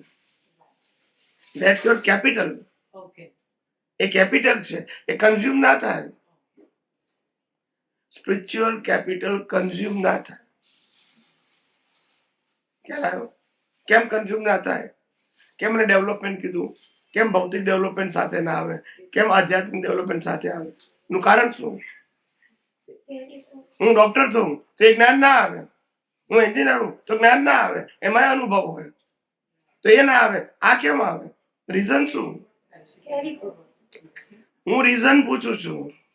તમને કોઈ કહે કે ડોક્ટરી મેં પ્રેક્ટિસ કરી એનો અનુભવ છે, એ સાથે ના આવે તો આધ્યાત્મ અનુભવ સાથે આવે. કારણ શું? તો તમારે આપવો પડે જવાબ. સંજોગોમાં તમે ડેવલપ આગે જોતા જાઓ છો ને દરેક વખતે કુદરતી રચના અને શુદ્ધાત્મા. બિલકુલ બરાબર નથી આન્સર. હું સિદ્ધાંત પૂછું છું. સિદ્ધાંત H2O થી પાણી થાય એ સિદ્ધાંત કહેવાય. થિયરી ના જોઈએ કે દુનિયાનું સંસારિક કોઈ પણ જ્ઞાન કેરી ફોરવર્ડ નથી થતું. એક્સપિરિયન્સ હોય તોય. અને આધ્યાત્મમાં અનુભવ કેરી ફોરવર્ડ થાય છે. What is the principal? તો જે રિલેટિવ સત્ય હોય એ ટેમ્પરરી હોય અને યુનિવર્સલ ટ્રુથ પરમેનન્ટ હોય. એટલે આ અવતારમાં જે કુદરતી કાનૂન છે એ નેક્સ્ટ બર્થમાં ના કુદરતી કાનૂન નેક્સ્ટ બર્થમાં એ જ રહેવાનું. એના પછીના અવતારમાં માટે તમે જેટલો કાનૂન 5% સમજ્યા ફેરથી સમજવાની જરૂર ખરી? You are pass in exam of law of nature. Now you understand? તમે કુદરતની એક્ઝામમાં પાસ થાય તો 100% પાસ કોને કરવાના છે? કુદરતે જ ને. નહીં તો કુદરત મોક્ષે જવા દેશે? યસ કે નો? દરેક અવતારે કુદરતની એક્ઝામમાં પાસ થવાનું છે. અને કુદરતી રચના જુઓ છો એ એટલા માટે તમારે ફેરથી નહીં ઉપયોગ કરવાનો કારણ કે કુદરતની એક્ઝામમાં તમે બીજા અવતારમાં ફેરથી એક્ઝામ નહીં આપવાની. જેટલા પાસ થઈ ગયા એટલા પાકા થઈ ગયા. જ્યાં ફેલ થયા છો એ જ આપવાની. આ રીતે આધ્યાત્મનો ડેવલપમેન્ટ થાય. આપણે પણ જે બધા મૂર્તિ પૂજા કરે છે, ફોટાની પ્રતિષ્ઠા કરે છે, એ બધી ભ્રાંતિ છે. ભ્રાંતિ નહીં બોલવાનું. રિલેટિવ સત્ય એને સનાતન સત્ય સાથે લેવા દેવા નથી. પુણ્ય બાંધવું હોય તો એને પુરુષાર્થ માનો અને મુક્ત થવું હોય તો એને કુદરતી રચના જુઓ. પૂજા કરનાર ભાગને શું જુઓ? કુદરતી રચના. તો મોક્ષ થશે. ને પૂજા હું કરું છું તો પુણ્ય બંધાશે. તો રિલેટિવ સત્ય છે. You choose. You need a relative truth, relative benefit or universal benefit. Choose anyone. That's it. બરાબર કે નહીં? અમે પૂજા કરીએ છીએ, અમે આરતી કરીએ છીએ, કેટલા મંદિરોના ફોટા આવે છે પણ અમે કુદરતી રચના જ જોઈએ. 100%, 1% નહીં. પાલીતાણામાં જઈએ તો ઉપર જઈને પૂજા કરીએ પણ કુદરતી રચના. હા પણ એ સમજ નથી આવતી. એનો પ્રોબ્લેમ છે ને કે પ્રોબ્લેમ એ છે. સાંભળો, પ્રોબ્લેમ એ છે હું તમને પ્રોબ્લેમને બિલકુલ સિમ્પલ ભાષામાં સમજાવું અને તમે બરાબર ફિટ થઈ જશે. ભલે તમે એને બદલી શકો કે ના બદલી શકો, એ મારો વિષય નથી, પણ સમજાવવું એ મારો વિષય છે. આર્ટ્સ ને કોમર્સ સાથે ભણશો, બેમાં ફેલ થશો. સમજી લેવાનું, લાખ અવતારે મિસ્ટેક તમારી છે. આર્ટ્સ ને છોડવું પડશે. એટલે આર્ટ્સ ને શું કહેવાનું હવે? કુદરતી. પેલા આર્ટ્સ ને પુરુષાર્થ કહેતા હતા, સોરી કોમર્સ ને પુરુષાર્થ કહેતા હતા, હવે સાયન્સ ને પુરુષાર્થ. સાયન્સ એટલે સેપરેશન, આર્ટ્સ કોમર્સ એટલે ક્રેડિટ એન્ડ ડેબિટ. ત્યાં પાપ પુણ્યનો શબ્દ આવ્યો, સારા ખોટાનો શબ્દ આવ્યો, મેળવવાનું ગુમાવવાનું આવ્યું, એ બધું કોમર્સ. ને સાયન્સમાં તો સેપરેશન. એટલે તમારે કોમર્સ અને સાયન્સ બે વસ્તુઓ હાથે ક્યારે અનુભવમાં નહીં આવે. And you create the confusion in your mind all the time. You have to decide it. Either I follow the commerce or science. પણ અહીંયા એમ્ફેસાઇઝ તો કરે છે બધા કે આવું કરવું કે આવું કરો, એ બધું સાયન્ટિફિક નથી એ વાત કરે. તમારે સમજવાનું કે કેમ આમ કરો છો, હજુ પાછું ફેરથી એમ જ બોલો છો. હું મોરારી બાપુની સભામાં જાઉં તો મારું વિઝન શું હોય? કોમર્સ હોય કે સાયન્સ હોય? પછી એ શું કે છે મારે જોવાનું છે. તમે કેમ આમ કરો છો? કોઈ આપણને એમ કે તમે મારા ઘેર બાજુમાં કથા છે આવજો, તો આપણે ના જઈએ. પણ આપણું વિઝન શું હોવું જોઈએ? સાયન્સ હોવું જોઈએ. એ ભલે ને ગમે તે રિલેટિવ સત્યની વાત કરો, પ્રશ્ન એ છે એ શું કહે છે એને ભૂલી જાઓ. What is your vision and goal and your પુરુષાર્થ? That is important thing for you. એ શું કહે છે એ આપણો વિષય નથી. આપણે સંભાવે નિકાલ કરવા ગયા છે, એચીવ કરવા નહીં. પણ તમારે રિલેટિવ સાથે એચીવ કરવું છે, સનાતન સાથે કરવું છે. પછી શું થાય? ભેગું થઈ જાય છે. બેમાંથી કેમ પાસ ના થાય? યસ કે નો સાહેબ? એક બાજુ ક્રેડિટ ને ડેબિટ ની વાત કરવી છે, બરાબર છે, અને એક બાજુ સેપરેશન ની વાત. બે વસ્તુ થાય. Either you follow the credit and debit is okay, or either you feel separation. પછી બે વસ્તુ કઈ આવે? પાપ પુણ્ય જોઈએ છે અને છૂટા પણ બે વસ્તુ થાય. એક બાજુ એમ કે છે કે આરતી કરું તો મને પુણ્ય પણ જોઈએ છે, અને બીજી બાજુ એમ કે છે કે મને આરતી કરવાથી મોક્ષ મળે, તો ના મળે. You choose any one. આરતી કરે છે નુકસાન નથી, પણ આરતી કરે પુરુષાર્થ માને તો પુણ્ય મળશે, અને આરતી કરનારને કુદરતી રચના જોઈએ તો મોક્ષ મળશે. It is a matter of your vision. It is not matter of your action. Action નો પ્રશ્ન નથી. આ ભલે ને પ્રતિક્રમણ કરે, આ ભૂલ કરે તો કોઈને સોરી ના કે નહીં? એને પુરુષાર્થ કહેવાનું, કુદરતી રચના. તો આટલું જ સમજાવું છું ને બધાને કે ભૂલ આ કરે છે, માફી આ માગે છે, પુરુષાર્થ કેમ કહો છો વિજ્ઞાનમાં? ભૂલતા નથી. ભૂલ આ કરે છે, માફી આ માગે છે, તો પુરુષાર્થ કેમ કહો છો વિજ્ઞાનમાં? આ સીધી વાત છે. ભૂલે આ કરે છે, માફી આ માગે છે, બરાબર છે, ને આપણે એનાથી મુક્ત એવા એ વિજ્ઞાન છે. તો મેં ભૂલ કરી એ અજ્ઞાન એટલે રિલેટિવ સત્ય, ને મેં માફી માંગી એ રિલેટિવ સત્ય. સનાતન શું છે? ભૂલ કરી તે કુદરતી રચના, માફી માંગી તે, ના માંગી તે. કારણ કે પ્રકૃતિનો એક પણ ગુણ મારામાં નથી. આ તો એના ગુણમાં બેસી ગયા. અને કેમ કર્યું, કેમ ના કર્યું, તમે હું કમામ પડી ગયા, વાહે પડી ગયા. જ્યાં કઈ પણ કરવાનું છે ત્યાં સંસાર છે, દાદા ભગવાન. યસ કે નો? સ્વામીજી, આપણે તમે કઈ બીજાને કુદરતી રચના એટલે કુદરત એ પ્રમાણે આપણે કોઈ કુદરતી રચના જોવાનું. પણ ત્યાં જઈએ લાઈક અમરનાથી કાયદા પર આપણે બહુ કહે કે પૂજા થતી હોય એમાં ત્યારે કેવી રીતે આપણે પ્રયોગ કરીને બેસવું? પૂજા કરનારને કુદરતી રચના જોવાનું. કરનારને, આ પૂજા કરે અને કુદરતી રચના જોવાનું. હું કરું છું એવું માનવાનું નહીં. બસ ત્યારે આ તો કરવાનું જ નહીં. કારણ કે મન વચન કાયની અવસ્થા માત્ર સ્થૂળ સંયોગ, સૂક્ષ્મ સંયોગ, વાણીના સંયોગ પર અને પર છે, અને પારકી સત્તાને આધીન છે. એમાં આપણો પુરુષાર્થ હોય. મન વચન કાય પર છે ને તો અતિક્રમણ આ કરે, પ્રતિક્રમણ આ કરે, તો પુરુષાર્થ શબ્દ લાગુ પડે? કેમ આમ કરો છો? આટલું સીધું સાધું ક્લિયર કટ સાયન્સ છે, કશું ગોળ ગોળ નથી. નરસિંહ મહેતાનું શું કહે, હું કરવું એ જ અજ્ઞાનતા. એટલા અવતાર હોય કેટલા કાઢ્યા, તેથી તમને જ્ઞાન તો થયું હતું, વ્યવસ્થિત કર્યું કે આ હું કરું છું એ જ અજ્ઞાનતા, સર્વ સાધન બંધન. પણ એમને આ નતું સમજાયું. હા. કરે છે કોણ એ સમજે તો ઉકલે કાયમી કરો, એ ના સમજાયું. ના, હું કરું એ જ્ઞાન ખ્યાલ આવી ગયો, પણ કરે છે કોણ એ ના સમજ, એ જવાબ જોઈએ. હું નથી કરતો તો કોણ કરે છે અને કોણ કરાવે છે, આ જવાબ બાકી રહ્યો. જોગી જગેશ્વરા કોક જાણે. જોગી જોગેશ્વરા કોક જાણે. હવે ખ્યાલ આવ્યો? પેલું તો ખબર પડી કે હું કરતો નથી, પણ કોણ કરે છે અને કોણ કરાવે છે એ ખબર ના પડી, એ અધૂરું રહ્યું. ત્યારે કીધું યોગી યોગેશ્વરા કોક જાણે. આ કોણ કરે છે કોણ કરાવે છે કોકને જ ખબર પડે, એમ બધાને ખબર ત્યાં વિજ્ઞાનમાં આપણે ખબર પડે. અને પેલું બીજું છે ને નરસિંહ મહેતા કે આ બધા સાધનો તો બહુ કર્યા, એનું કઈક છે, એમને પદ લખેલું છે. ના, એ તો પેલું એમનું છે, જ્યાં લગી આત્મા તત્વ ચીનો નહીં ત્યાં લગી સાધના સર્વ જૂઠી. ગમે તે સાધના કરી પણ આને ના ઓળખ્યું તો સાધના બધી જૂઠી. સ્વામીજી આરાધના ના થાય તો કઈ વાંધો નહીં, પણ વિરાધના નહીં કરશો એ શેની માટે છે? એ રિલેટિવ સત્યમાં જાય, રિલેટિવ સત્ય પ્રકૃતિના માટે આવે. આરાધના વિરાધના બે આ રિલેટિવ સત્યમાં. આપણી તો એક જ આરાધના હોય, હું નિશ્ચય નિર્ણયથી કેવળ. આ બધી આરાધના વિરાધના આના માટે કીધું છે. એટલે જયારે તમે પ્રકૃતિના પક્ષમાં બેસો તો પછી આરાધના શબ્દ અને વિરાધના શબ્દની ઇમ્પોર્ટન્સ આવે. પણ જયારે તમારે પ્રકૃતિથી મુક્ત રહેવાનું છે તો આરાધના કરે વિરાધના કરે, તમારે શું લેવા દે? કશું નહીં.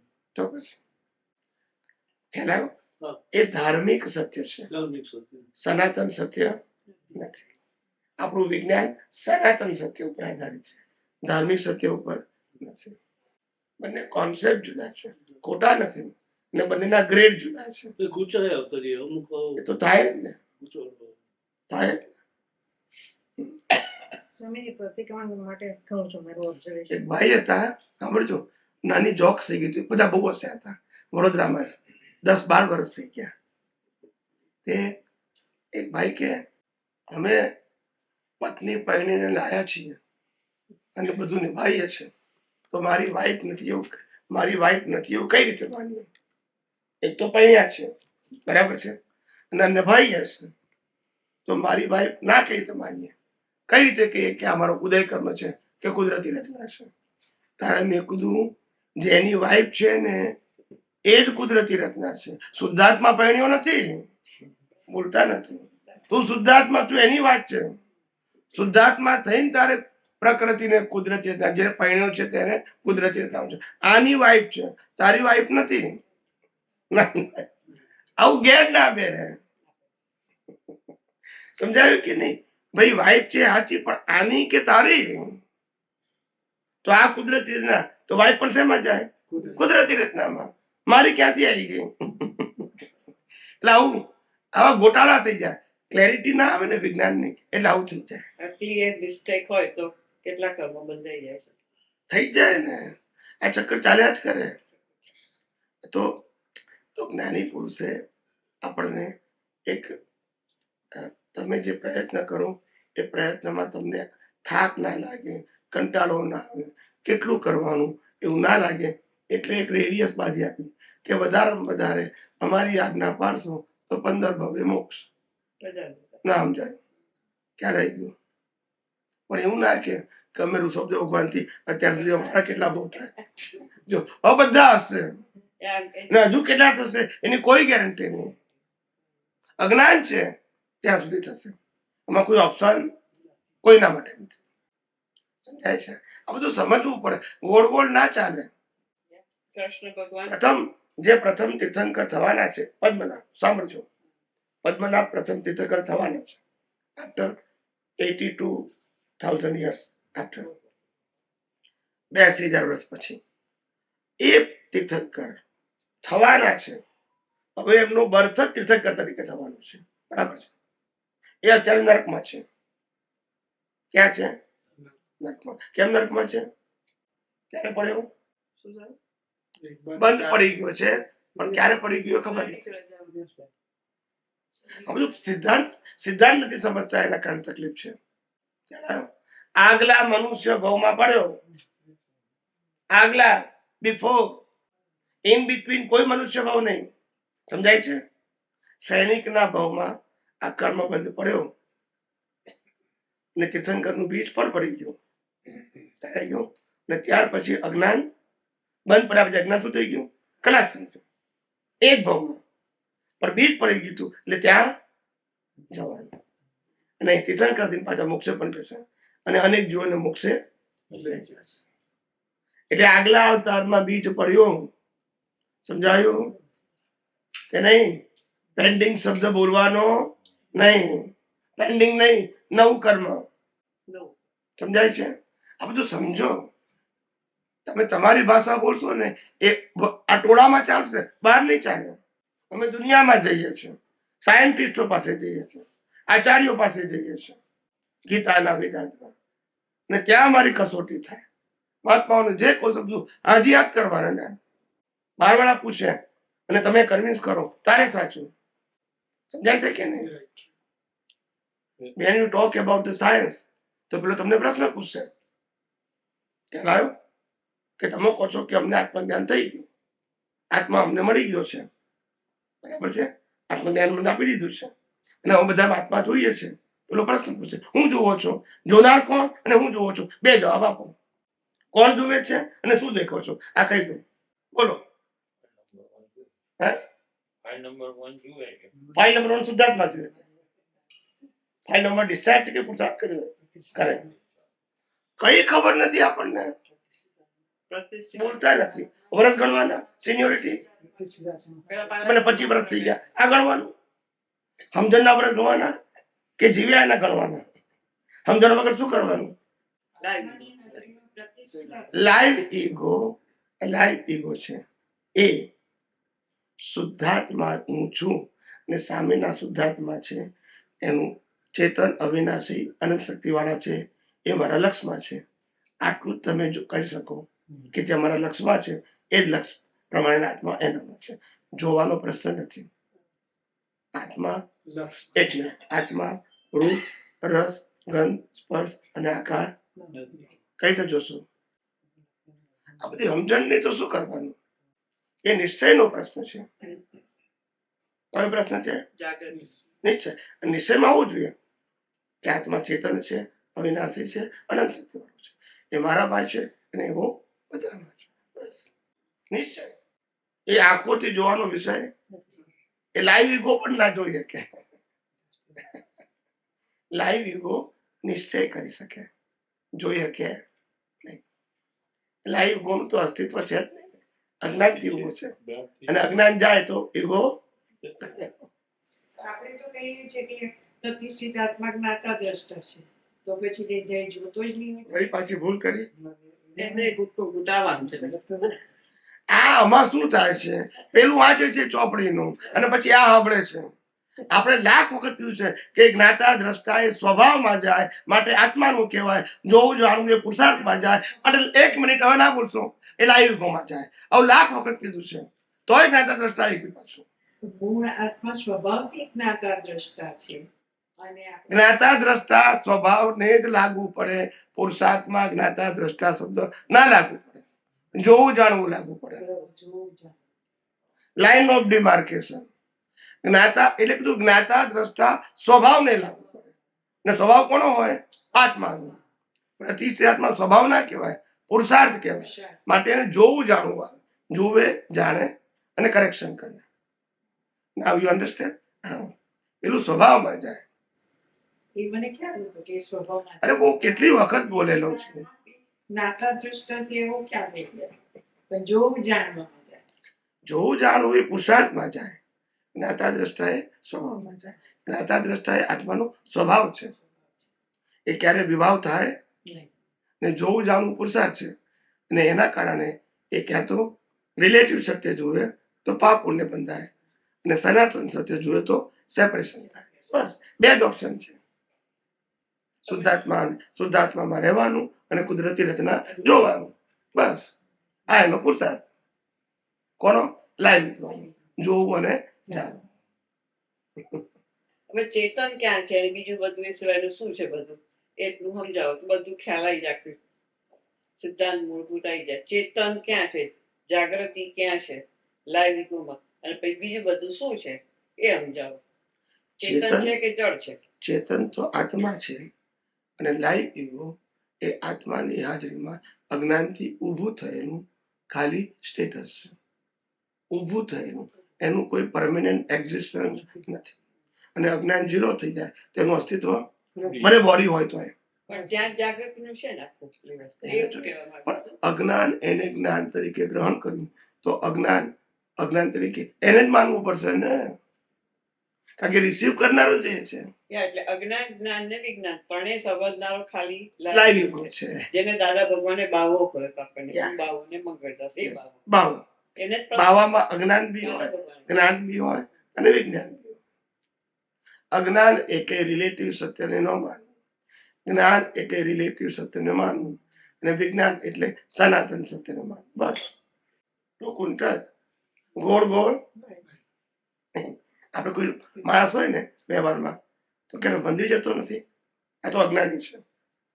આટલો મોટો દિવસ છે ને ઉપવાસ નથી કરતો, આપણે અજ્ઞાની કહીએ છીએ.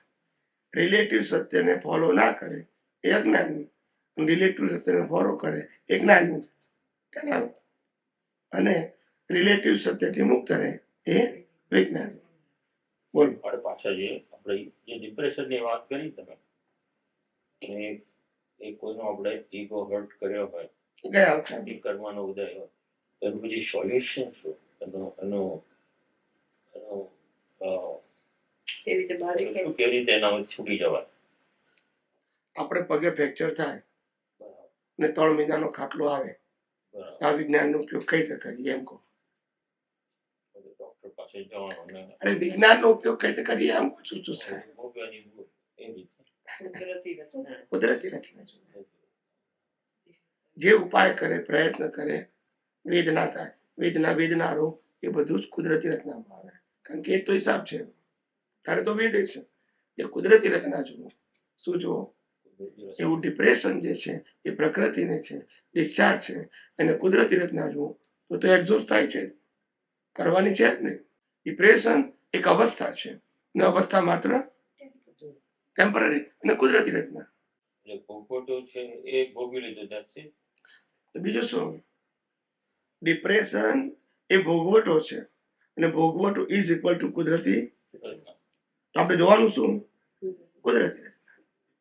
મને ડિપ્રેશન આવ્યું, હું ભોગવું છું, એ રિલેટિવ સત્ય આવે જ નહીં. એટલે રિલેટિવ સત્યમાં આવે, વિજ્ઞાનમાં આપણે બધા બોલીએ ખરા મન વચન કાયની અવસ્થા માત્ર કુદરતના છે, તો આ અવસ્થા કોની? ડિપ્રેશન કોની? તો ભાઈ કુદરતી રીતના નહીં. પણ એ તો ક્યાંનું પેન એ રહ્યું તો ખરું ને કર્મ રહ્યું કે કર્મ ઉકલી રહ્યું છે? ઉકલી રહ્યું છે. પછી કેમ આમ બોલો છો? પણ જન્મથી મોત સુધી બધા કર્મો ઉકલે જ છે ને.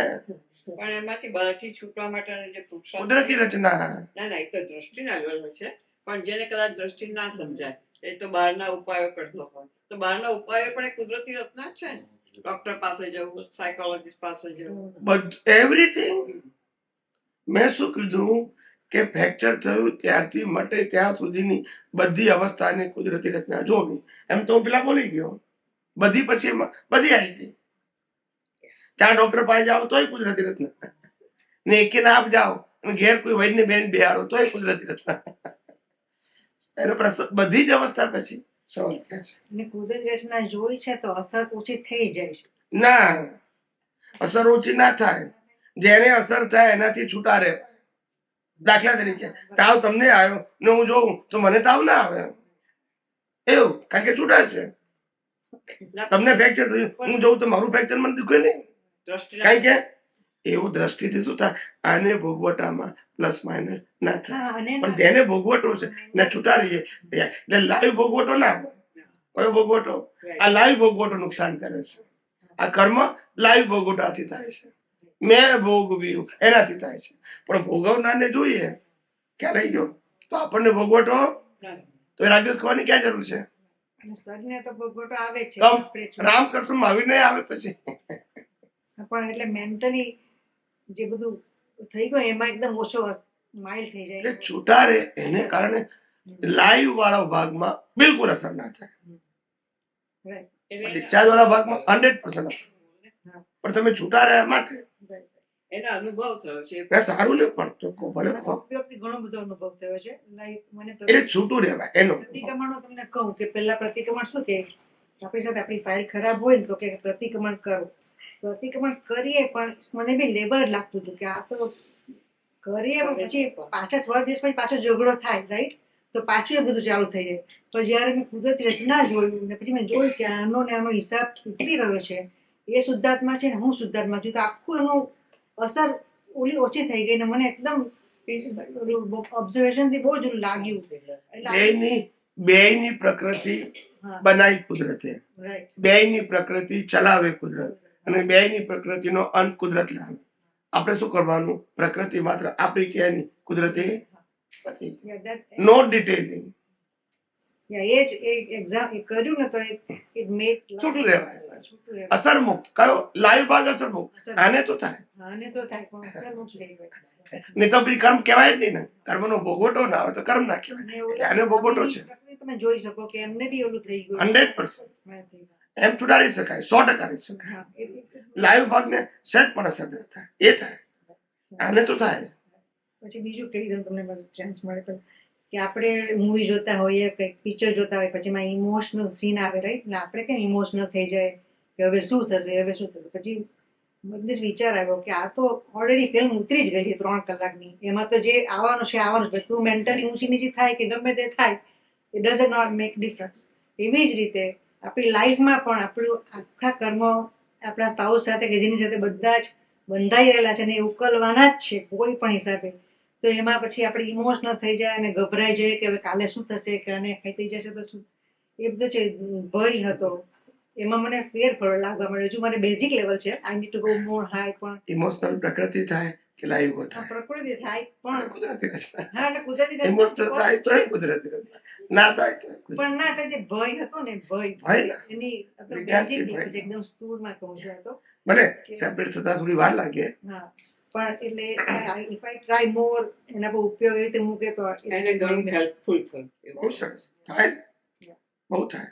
બીકોઝ આપણને પહેલા ભય બહુ રહેતો હતો કે આમ થશે શું થશે. પછી તો કાલે આ એક તો જે દિવસ કેવો થવાનું છે છે. શ્વેતા? આમ તડકામાંથી આ વચ્ચે પેલી વાત છે પેલું બંધ કરી એટલે હું એ જે વસ્તુ સ્વામીજીથી મેં પૂછેલી કે સ્વામી પ્રકૃતિને પ્રતિક્રમણ કરવા ગમે અને આપણે પ્રતિક્રમણ કરીએ તો એને કુદરતી આપણે એટલે કોણ ને પ્રકૃતિ એટલે કોણ? બેને છૂટા પાડો. શ્વેતા પ્રતિક્રમણ કરે. અચ્છા, બીજું કોણ કરે? આપણે કરીએ તો આપણે એટલે કોણ? ના ના બસ એ જ. તમે બે બોલ્યા બસ. પ્રકૃતિને પ્રતિક્રમણ કરવું ગમે અને શ્વેતા પ્રતિક્રમણ કરે. નહીં, પ્રકૃતિને પ્રતિક્રમણ કરવું ગમે. હવે પ્રશ્ન શું છે? ગમે પછી તો એ આપણે પ્રતિક્રમણ કરીએ તો કુદરતી રચના જોવા એને કર્યું કેવાય કે પ્રકૃતિએ કર્યું કેવાય? આપણે કર્યું કેવાય પ્રકૃતિએ કર્યું કેવાય? પ્રકૃતિ તો પ્રકૃતિ તો કુદરતી રચના છે. એટલે વાંધો નહીં. ને પણ ના કરે તો એ વાંધો નથી. પ્રકૃતિ આપણો સબ્જેક્ટ છે જે કુદરતનો છે. એને સબ્જેક્ટ કેમ બનાવ્યો? પ્રકૃતિને બટાકા ભાવે છે તો પ્રતિક્રમણ કરો. બટાકા વાળા ભાવે. પ્રકૃતિને ભાવે છે કે શુદ્ધાત્માને ભાવે છે? પ્રકૃતિ શ્વેતા એટલે પ્રકૃતિ જ છે. પ્રકૃતિ જે કઈ પણ કરે, અતિક્રમણ પ્રતિક્રમણ, નોર્મલ એબનોર્મલ બિલો નોર્મલ, બધું કુદરતી રચના જો એ આપણો પુરુષાર્થ. ને પ્રકૃતિ શું કરે એના ડિટેલિંગમાં જવું નહીં. અને ડિટેલિંગ કહેવાય એટલે પછી ગૂંચાય છે. પછી ડિટેલિંગમાં જાય એટલે ગૂંચાય છે. રોજ તમારે ચરણથી બોલે પ્રકૃતિનો એક પણ ગુણ મારામાં નથી, મારો એક પણ ગુણ પ્રકૃતિમાં નથી, તો ઊંડું કામ ઉતરે છે. બોલવાનું છે મારે. પોપટની જેમ સમજવાનું જ્યારે તમે આવતા કે સમજી લે પછી પાછું ચાલે સામીપ્ય ભાવ અંદર લઈને ભ્રાંત. તો પ્રકૃતિના કોઈ પણ એંગલથી તમે એમાં ઊંડા ઉતરો એને સામીપ્ય ભાવ કહેવાય. શું કહેવાય? ને સામીપ્ય ભાવથી ભ્રાંતિ ઉત્પન્ન થાય છે. એ ભ્રાંતિથી કર્મ બંધાય છે. હવે સમજ્યા? કર્મ સામીપ્ય ભાવથી કર્તા ભાવ, ભોગતા ભાવ અને માલિકી ભાવ ઉત્પન્ન થાય છે. એનાથી કર્મ બંધાય છે. અને પ્રકૃતિને કુદરતી રચના જુઓ તો સામીપ્ય ભાવ તો કરતા ભોગતા માલિકી ના થાય. સમજાય? આવું છે. પ્રકૃતિ જે કઈ પણ કરે, સારું કરે, ખોટું કરે, પાપ કરે, પુણ્ય કરે, ચોરી કરે કે દાન કરે, બધું જ કુદરતી રચનામાં આત્માને કઈ જ લાગતું વળગતું નથી. જો તું શુદ્ધાત્મા છે તો આ જે કરે છે બધું જ ઉદય કર્મની કુદરતી રચના જોયા જ કરો. કશું જ એમાં ફેરફાર કરવાની કઈ જરૂર. ચોરી કરતો હોય તો બંધ થાય? ના થાય, કારણ કે લઈને જ આવેલો છે. દાન આપતો હોય તો એને ભાવ થાય એટલે દાન કરે. એ ટૂંકમાં આખું પેકેજ કુદરતી રચના જ છે, કમ્પલસરી છે અને એ જોવું જ પડશે જેમ જેમ એઝ ઇટ ઇઝ. જ્ઞાની પુરુષ દાદા ભગવાને જ્ઞાન વિધિ વખતે બોલાયું, ચરણ વિધિમાં રોજ બોલીએ છે, અવસ્થા માત્ર કુદરતી રચના છે. બોલીએ છે કઈ કઈ અવસ્થા કહેવાય? બોલો. અવસ્થા કોને કોને કહેવાય? પેલા એમ કહો. દેહની અવસ્થા, મનની અવસ્થા હોય, વાણીની અવસ્થા. આટલું મન વચન કાયની અવસ્થા કુદરતી રચના. બરાબર છે ના? હું જોવાનું શું કહું છું? કુદરતી. તો વાંધો શું છે? મેં કર્યું ઊંડા ઉતરે ને, ઊંડા ઉતરે ને ગમે તે ચાલુ બંધ સબ્જેક્ટ ક્યારે આવે? જ્યારે પ્રકૃતિ સબ્જેક્ટ હતો. આધ્યાત્મ વિજ્ઞાનમાં મન વચન કાયા એ સબ્જેક્ટ નથી. સબ્જેક્ટ એટલો જ છે કુદરતી રચના. જો એ શું કરે શું ના કરે એ સબ્જેક્ટ જ નથી. એ સબ્જેક્ટ ક્યારે ઉભો થાય? જ્યારે પાપ પુણ્યની વાત હોય ત્યારે. આપણે છૂટા રહ્યું છે. પછી આની અવસ્થાને શું કામ સબ્જેક્ટ બનાવીને મારામારી કરે તો કુદરતી ના જોઈ શકીએ? ના જોઈ શકીએ? જોઈ શકીએ ને? તો પછી બસ. મને કન્ફ્યુઝન નથી થયું કે વર્ષાબેને કીધું ને કે બર્ડન લાગે પ્રતિક્રમણ કરવાનું. પહેલા મજૂરી લાગતી હતી, હવે કુદરતી રચના જોઈ છે એટલે એમના વ્યૂ પોઈન્ટ થી બરાબર છે, રાઈટ? ના કે છે કે મને પ્રતિક્રમણ કરવાનું ગમે. એકચ્યુઅલી ગમતું ના હોય, તમે લઈને આવ્યા છો, તમે કરો છો, ખાલી એને કુદરતી રચના તમારે જોવાની છે. તમે કરો કે ના કરો, ઇટ ડઝન્ટ મેટર. એટલે મારે વિધિ કરવી હોય કે આરતી બધું કરવું હોય ઘરમાં તો ના કરાય. બીકોઝ આપણે ત્યાં બેઠા એટલે કે આટલો ટાઈમ કેમ બગાડે છે એવું થઈ જાય. એટલે એ મારા સંજોગો જ નથી કરવાના. જો કરવું હોય એટલે ના કરવું ના બોલવું, કે બધા લોકો ના કરવું એવું ના બોલવું, ખરી પડી. ના કરવું એ કરતા પણ કહેવાય. કરવું એ કરતા પણ ના કરવું એ આપણે કહેવાનું કે પહેલા ક્રિયા થતી હતી, હવે ક્રિયા નથી થતી. પણ પહેલા કરતા તો તારે હું નથી કરતી, નથી તો હું નથી કરતી. કુદરતી રચના ખરી પડી. શું કીધું? આમાં તો શું થાય છે? ચિંતા થાય છે મારાથી નથી. એ તો વાત છે. એવું થતું હતું, હવે સમજાય. હવે થઈ ગયું કે કુદરતી રચના છે, સંજોગ જ નથી. સંજોગ જ નથી. એ ઉદય થાય છે કેમ? હિસાબ લઈને આવ્યો એટલે આપણે તો શું કરવાનું? બધાને જો આપણે કુદરતી રચનાને નિકાલ કરવો હોય તો કશી ચિંતા કરવાની જરૂર નથી. ક્યાં? એ તો કીધું ભીખ અને ભય હોય જ નહીં. કુદરતી રીતના જોવામાં ભીખ ભય ના હોય. એનું એક્ઝિસ્ટન્સ અહીંયા તો બધાને ભય લાગે છે. આપણે ના કરીએ બધા કેવું કહેશે, શું કરશે? બધાને શું આપણે ચિંતા કરવાની? એને શું કહેવાય ખબર છે? લોક સંજ્ઞા. લોકસંજ્ઞા. લોક સંજ્ઞા એ સંસારીઓનો ધ્રુવ કાંટો છે, કહેવાયો. અને આધ્યાત્મ એ જ્ઞાનીઓનો ધ્રુવ કાંટો છે. આધ્યાત્મ એટલે સનાતન સત્ય, રિલેટિવ સત્ય. લોક સંજ્ઞા એ સંસારીઓનો ધ્રુવ કાંટો છે. અને સનાતન સત્ય એ આધ્યાત્મિક પુરુષોનો ધ્રુવ કાંટો છે. મને એ સમજ ધ્રુવ એટલે કોઈ પણ સંજોગોમાં છોડવાનું નહીં. ધ્રુવ. મને એ સમજાતું નથી કે જે રિલેટિવને છે પાપ પુણ્ય કેવી રીતે કહેવાય છે એ સમજે નથી પડતું. કરતા કરતી ના પણ એને પાપ પુણ્ય કેમ કહેશે? કહું પાપ પુણ્યની જે વ્યાખ્યા છે આપણા શાસ્ત્રોમાં નાની ઉંમરથી આપણને સમજાવવામાં આવ્યું છે કે તમને સુખ મળે તો પુણ્યનું કારણ છે અને દુઃખ મળે તો પાપનું કારણ છે. આવું સમજાવવામાં આવ્યું છે ફ્રોમ ચાઇલ્ડહુડ. બધાને એક મિનિટ. માટે પાપ કરવું નહીં અને પાપ થાય તો પ્રાયશ્ચિત કરવું. આ ટ્રેક ખ્યાલ આવી ગયો અને ધાર્મિક ટ્રેક કહેવાય. આ ટ્રેકને આધ્યાત્મ સાથે કોઈ લેવા દેવા નથી. પણ ધર્મમાં તો આ જ હોય. પણ એ કેમ બધા માની લે છે કે આવું છે ને આવું છે? રિલેટિવ સત્યમાં તો એ જ હોય ને. કેમ આમ કરો છો?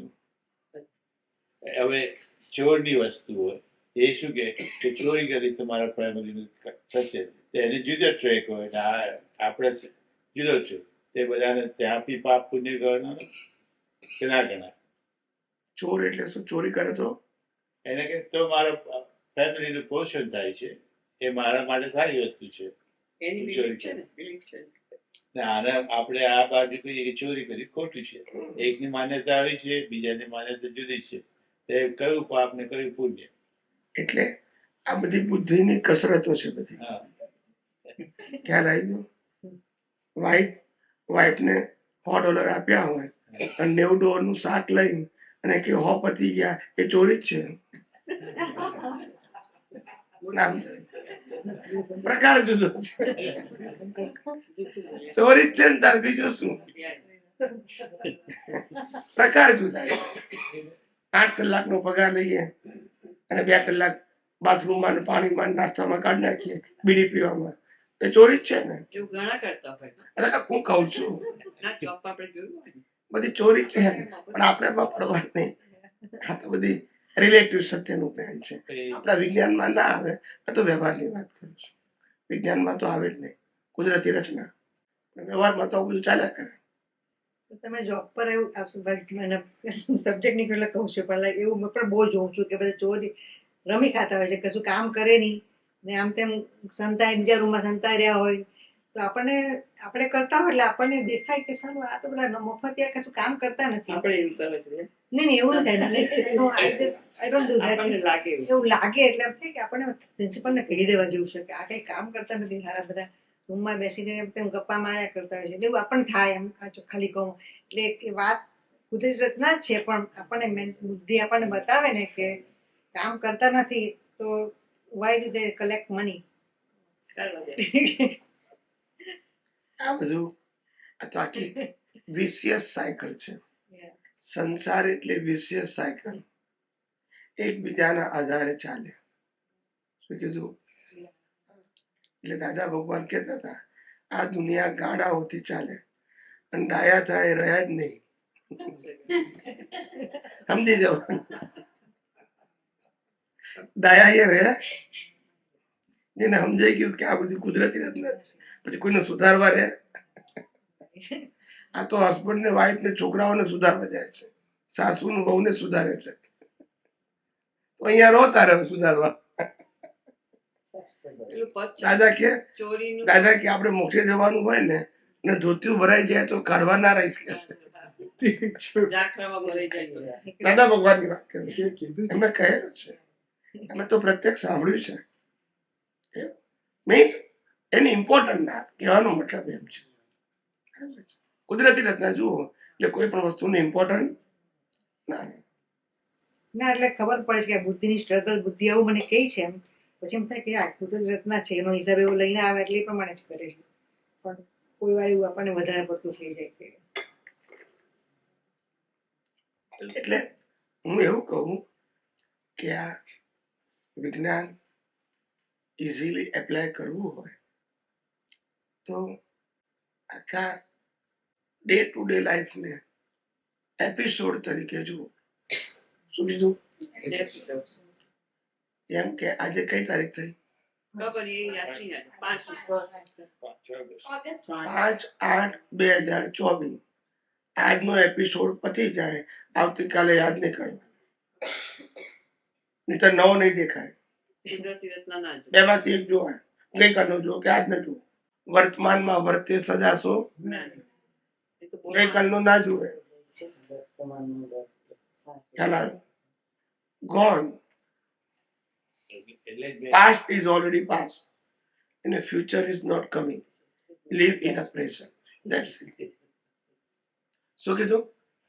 એવું એક પદ બનાવ્યું છે ને કે ભૂતકાળનો ભવ છોડે ભવિષ્ય વ્યવસ્થિતમાં વર્તમાનમાં વર્તો આ કૈલા થઈ. બરાબર છે. તો વર્તમાનમાં જ વર્તવાનું છે. આપણે વર્તમાનમાં શું છે એ ખબર નથી ને. હા, એ પાસમાં જ્યાં જ્યાં કરે વારે ઘડીએ. ના, વર્તમાન શબ્દ કોને લાગુ પડે? આ બધું સમજો. વર્તમાન આત્માને લાગુ પડે, શરીરને ના લાગુ પડે. Always present. શું કીધું?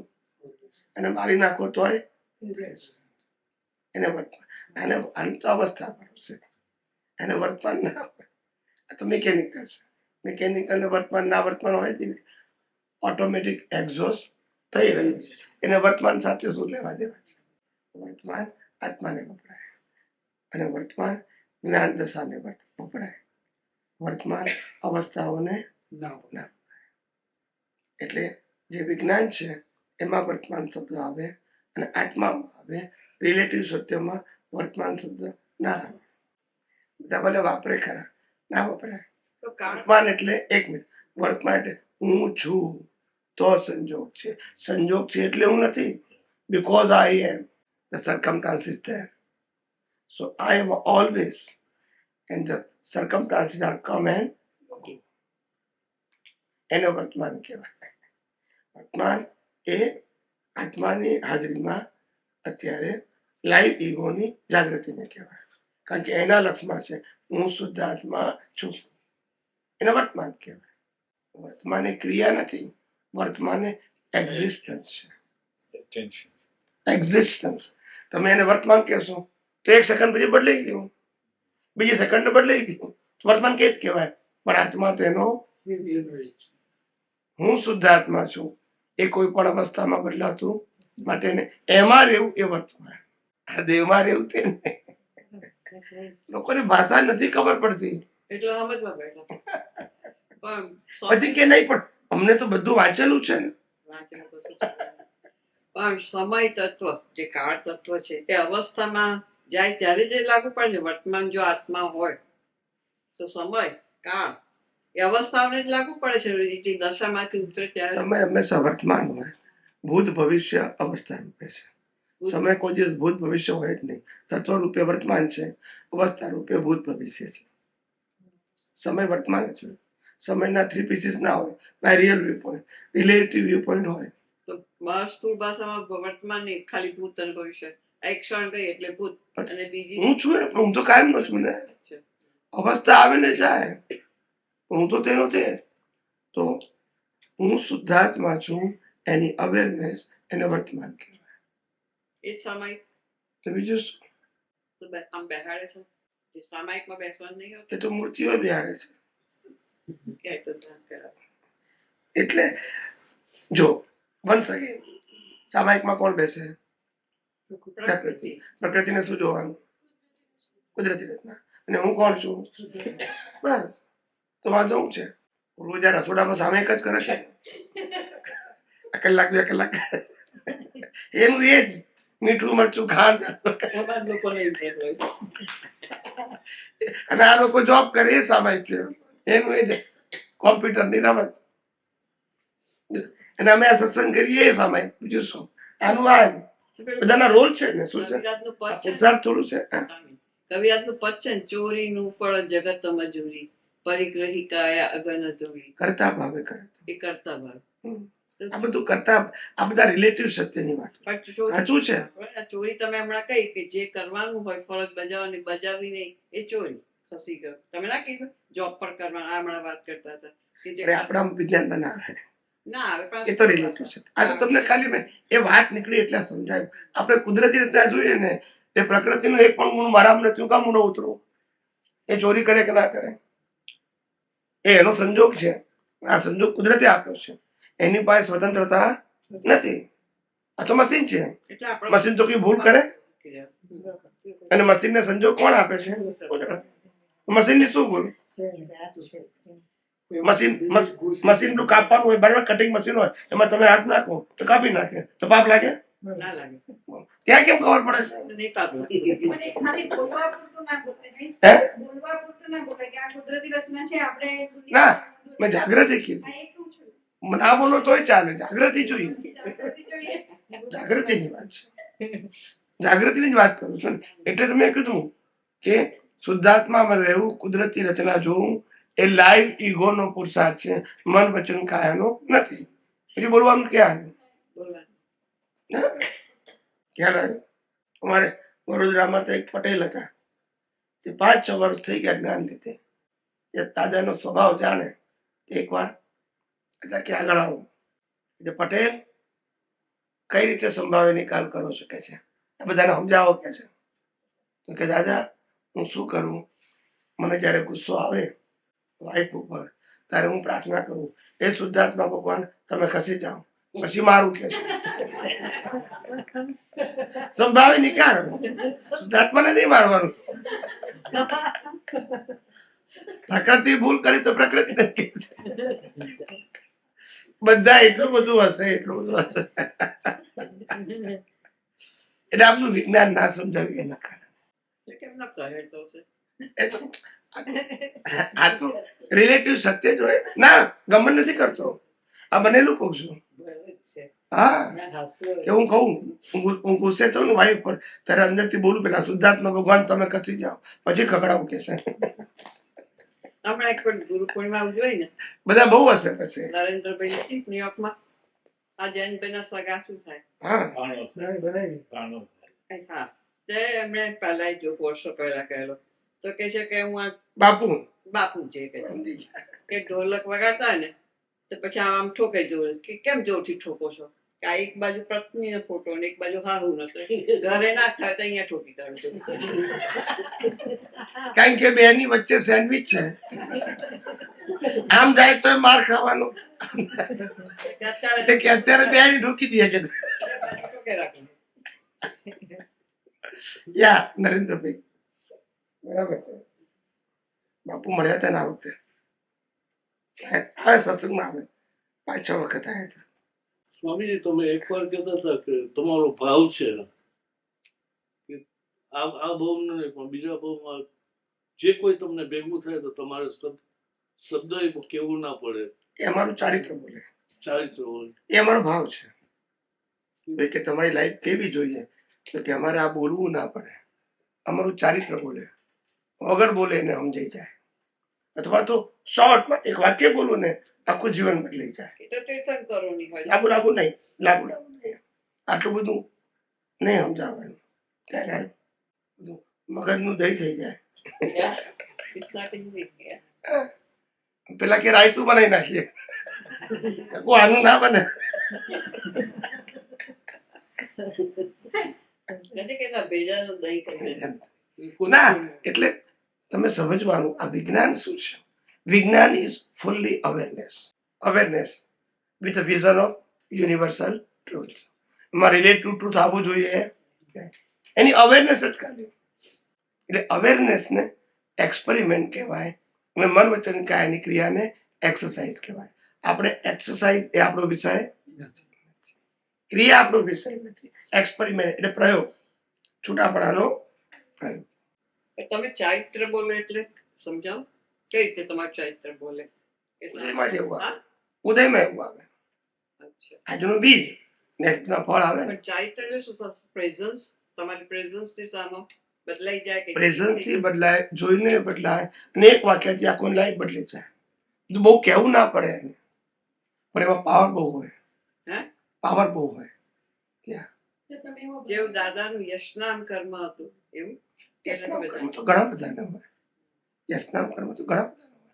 બહુ પુણ્યશાળી લોકોને યશનામ કર્મ હોય, કશું ના કરે તો યશ મળે. લૌકિકમાં હોય બધાને, એવું નહીં કે આધ્યાત્મમાં જ હોય, લૌકિકમાં હોય. યશનામ કર્મ એટલે યશ મળે. એ કયા આધારે પૂછાયું હોય? લોકોનું સારું કરવાનો ભાવ. એ થાય કે ના થાય નહીં જોવા ભાવ. એટલે જગત કલ્યાણ. કોઈ પણ લૌકિકમાં હોઈ શકે, લૌકિકમાં હોઈ શકે. ખરા કોઈ બચારો ઇન્ડિયાથી આવ્યો નવો નવો, એને કોઈ આધાર ના મળે કે તું બી મારા ઘેર બીજો આધાર ના મળે ત્યાં સુધી મારા ઘેર રહે છે, બરાબર. એને એક આધાર આપ્યો, જોબ નથી તેને જોબ જોડી આપી, બરાબર. તમને આખી જિંદગી યશ આપે કે હું અહીંયા આવ્યો તો કોઈ આધાર નહોતો, એમને મને આધાર આપ્યો. એ યશનામ આખી જિંદગી તમને ગાગા કરે જ્યાં જાય ત્યાં. અને એ ઘણા તમારું યશનામ કર્મ. ઘણા નથી મળતું હતું બહુ. ના મળે. એ સાચી એવું હશે. એ કર્મ એવા કઈ જાતના એવા કર્મ? વાંકા વાંકો કેમ ન હોય? આ અંતરાય પાડ્યા તે કયા? કોઈ કીધું કે એને હાચો બચાય, ના ના એવા તો કેટલાય આવે, પછી એના માટે કેટલા આવે તો કોઈ હાચવે નહીં. ના ના, પણ જેને કર્યું હોય, ખરેખર કહું છું, હું શું કહું છું, જેને કર્યું હોય, સપોઝ ભાઈ બહેનો બધા ઢગલા બધું ચોપાયા હોય, પછી બધા ઠેકાણે પડી જાય, પછી એની સામે કોઈ જોવે નહીં, પડી ના પડે, એ કહું છું. એ જુદી વસ્તુ. હા, એ જ. એ આપણું કર્મ છે. આ તો કર્મ કેવી રીતે બંધા એ કહું છું, બાકી આપણે નહીં જોવાનું, આપણે નહીં જોવાનું. ના, આપણે નહીં, આ તો સામાન્ય વાત. કોઈ આપણને કહેતો હોય કે જો આટલું બધું દુઃખી થવાના રસ્તા. શું કીધું? દુઃખી થાય. કોઈ પણ પ્રકારની હેલ્પ કર્યા પછી અપેક્ષા રાખવી એ દુઃખી થવાના રસ્તા. હવે એ તો તેને જ્ઞાન નથી સંસારનું. ના ના, વ્યવહારની જ વાત કરું છું, આપણે વિજ્ઞાનમાં તો હોય જ નહીં. તમે અપેક્ષા રાખો છો. એક દાખલો આપું છું.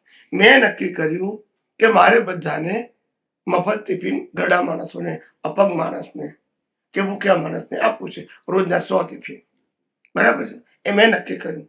એના માટે હું પ્રયત્ન કરું છું, પૈસા ભેગા કરું છું, બનાવડાવું છું અને આપવાની વ્યવસ્થા કરું છું. હવે જે માણસને હું 6 મહિનાથી ટિફિન આપું છું એ માણસે મારી હાથે ઝઘડો કરે કોઈ કારણસર કે તમે આવું લાવો છો, ખરાબ લાવો છો, ખ્યાલ આવી ગયો, એમાં મને મચ્છર આવી ગયો, કાંકરો આવી ગયો, એમ કંઈ ઝઘડો કરે છે, તો તમને એમ થાય કે યાર આટલી સેવા કરે છે, મને ગાળ આપે છે, આપી એપ્રિશિએટ કરવાની જગ્યાએ તમે અપેક્ષા રાખવી. જો તમારી અપેક્ષા હેલ્પ કરવાની છે, એની નથી. એ પોતાની અપેક્ષા દુખાય. એને તો એમ થાય કે હું ભૂખ્યો છું, ના મને નેસેસિટી પૂરી પાડે છે. તમારી અપેક્ષા છે હેલ્પ કરવાની, એની નથી, તો તમને કંઈ જ કરે. પણ તમે રાખી હેલ્પ કરવાની ભાવના પછી અપેક્ષા, તો દુઃખી થવાનું, તો દુઃખી થવાનું. બુદ્ધિથી બધા અપેક્ષા રાખતા જ હોય. ના પણ તો દુઃખી થવાનું. ચાલો આપણે ઘરમાં હસપડ ભાઈ તો બધી અપેક્ષા પૂરી ના થાય, થાય ના થાય. તો દુઃખી થવાનું. બીજું રાખવાની જ નહીં, જેટલી થાય એટલી સાચી, ના થાય તો કુદરત ઉપર પછી. કુદરતી રચના. કારણ કે કોઈની અપેક્ષા નથી પૂરી થઈ. રામે સીતાની અપેક્ષા એકે ના પૂરી કરી. લગ્ન કરીને આયા ને 3 મહિનામાં જંગલમાં, તોય મોક્ષ કે તો ના પર કઈ અપેક્ષા પૂરી કરી જંગલમાં? ત્યાંથી પાછો રાવણ ઉપાડી ગયો. છોકરાઓ જંગલમાં જન્મ્યા. કોણ? હા. કઈ આયા પછી તારા ધોબી આવ્યો પાછો. નહીં, કઈ અપેક્ષા પૂરી થઈ તો કહો. વિચાર કરો. માણસ રાજકુમારી હતી, એને ખ્વાબ તો હોય કે ના હોય, પણ સંજોગ જુઓ. હું એમ કહેવા માંગુ છું, એના જ કર્મનું ફળ છે, પણ એમ કે કોની અપેક્ષા પૂરી થાય છે એમ કહું છું. માટે અપેક્ષા રાખવું એ દુઃખનું કારણ છે એમ કહું છું. આપણે કોઈને હેલ્પ કરવી તો એ આપણો પ્રશ્ન છે, મારા સ્વભાવનો પ્રશ્ન છે. સામે વાળો મને કરશે જ એ અપેક્ષા નહીં રાખવાની. હું નાનો હતો, મારા સોશિયલ લાઈફની વાત કરું, હું 15 વર્ષનો કે 20 વર્ષનો, 20 વર્ષનો હતો. તે અમારા ઘેર તકલીફ શું થાય, મામા અને માસી એટલે બહેનો ભાઈઓ, તો બહેનો 3 અને મામા 5, 8 જણનું કુટુંબ, એના છોકરા. એ દિવાળીમાં વ્યવહાર કરે ને, વ્યવહાર કરે. હવે જેના ઘેર એક જ છોકરું હોય, બરાબર, એને 101 આપે. અમે હાથ છીએ, 6 બહેનને 1 હાથ, એટલે હાથમાં વેચી નાખે 101. સાંભળો મારી વાત, સાંભળો. એટલે એક્ઝેક્ટ નહીં, આશરે 12 કે 15 એ રીતે આપી દે. ખ્યાલ 15 સીધા પટન 15 આપી દે 7 જણને. આવું કરે એટલે આ વેરો આતરો થાય, એટલે ઝઘડા થાય. સોશિયલ લાઈફમાં તો થાય ને, આવું થાય. પછી અમારે 6 બહેનો, એને પહેણાવવાની. તો આ લોકો એ જમાનામાં મારી 6 બહેનોને 1000 રૂપિયા ચાંદલો કર્યો, એ જમાનાની વાત છે. અને મારા માસીની એક જ છોકરી, તેને 5000 કર્યો. તો વેરો તો થાય કે નહીં? આવો તે મેં 20 વર્ષે મને જ્ઞાન લાદ્યું વ્યવહારનું કે કોઈની પાસે પૈસો લેવો નહીં, આપવો ખરો પણ લેવો નહીં, માથાકૂટ જ નહીં. તારે પછી પ્રોબ્લેમ થાય ને. તો 20 વર્ષ પછી મેં વ્યવહાર લેવાનું બંધ કરી દીધું. બધા પ્રસંગમાં પૈસા આપવાના. હું ના હોઉં તોય મારી બહેનો માને આપી દે, લેવાના નહીં કોઈ પાસેથી. પહેલા તો ચાંદો આવે ને તો લખે પેલા ફલાણો 5 લઈ આવે. આપણે શું કરવાનું જોવાનું જ નહીં, જે આવ્યું એ ખરું, ના આવ્યું તો નહીં. એ જોશો જ નહીં, જે આવ્યું કર, ના આવ્યું તો નહીં. કરવાનું ને સામે લખે એટલા માટે. તો આગળમાં આપણને જે મન થાય એવા આપણે જોયું આને નથી. આટલો આપેલો તો હવે એને આપણે આટલો. એ મગજની કસરત બહુ થઈ જાય. આ તો ભૂલથી પેલા કંકોત્રીમાં લખ્યું હતું કોઈએ ચાંદલો લાવવો નહીં, બધા ચાંદલો કર્યા વગર આવ્યા. એના કે લગ્નમાં આવ્યા તો મારો ચાંદલાની પ્રથા બંધ છે તો ચાંદલાની પ્રથા બનશે તો કોઈ કરે જ નહીં. આ ચાંદલો નહીં, હા તો એ ચાંદલો પેલો ચાંદલાની પ્રથા બનશે. લગ્ન વખતે એવું લખેલું પણ ચાંદલા આ બંધ છે તો તું એવું સમજે ને. રિલેટિવ સત્યમાં દુનિયા બધી આવી જ ચાલે. એટલે હું કહું, મને બધા કે સ્વામીજી તમે કઈ સિરિયલ જોવો છો? હું તો લાઈવ સિરિયલ જોઉં છું, ઘરમાં ટીવી જ નથી. ટીવી જ નથી અમારા ઘરમાં, નથી. તમે તો આયા છો, ના મેં નહીં જોયું, ઘર તો જોયું છે ને? નહીં જોયું. એમ તો કઈ ઘર જોયું? ભૂલી ગયા.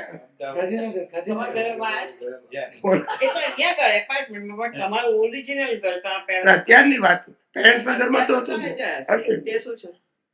પેલા તો પેલું પેટ વાળું લાયા હતા, હે મોટા પેટ વાળું આવે, ખબર છે?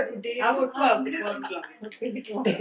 એ પછી ગાંધી રોડ પાડા પોટ લાયા હતા, પછી પારડી ગયા, પછી કાઢી નાખ્યું. ક્યાં ઉચકીને લઈ જાય એસેમ્બલ. પણ અહીંયા તો પેલું લાઈટો જાય ને તો ટીવી ના થાય, દુનિયા હાથમી ગઈ તો એવું લાગે. કશું નહીં આવે, એટલે કોઈ બોલે નહીં, કોઈ જુએ નહીં, ફોન ચાલે નહીં, કશું નહીં. શું થાય? કિસ ત્યાંથી વાંધો એનાથી મોટા મોટી પરમ શાંતિ કઈ? અને પેલું ફ્રીજ થયું હતું ને 3 વર્ષ પહેલા, અહીંયા ફ્રીજ થઈ ગયું હતું બધું. આઈસે પડે, સ્નો પડે તો ને વરસાદ એટલે આઈસ, પાણી ના આવે. એટલે બહારે જવાય નહીં, કસે જવાય નહીં. અને ઘરમાં લાઈટો હોય નહીં, હીટર નહીં, ને ઠંડી તો કે મારું કામ. પછી હું તાર ગોદડા 4-5 ગોદડા જેટલા વડે હાથમાં ગ્લવ્સ, આમ મોઢામાં મેં દિલ કાંઈ આપણા શુદ્ધાત્મા સુઈ જાય. એ ફોટો પાડે ત્યારે ખબર પડે કે ભૂત કેવા હોય.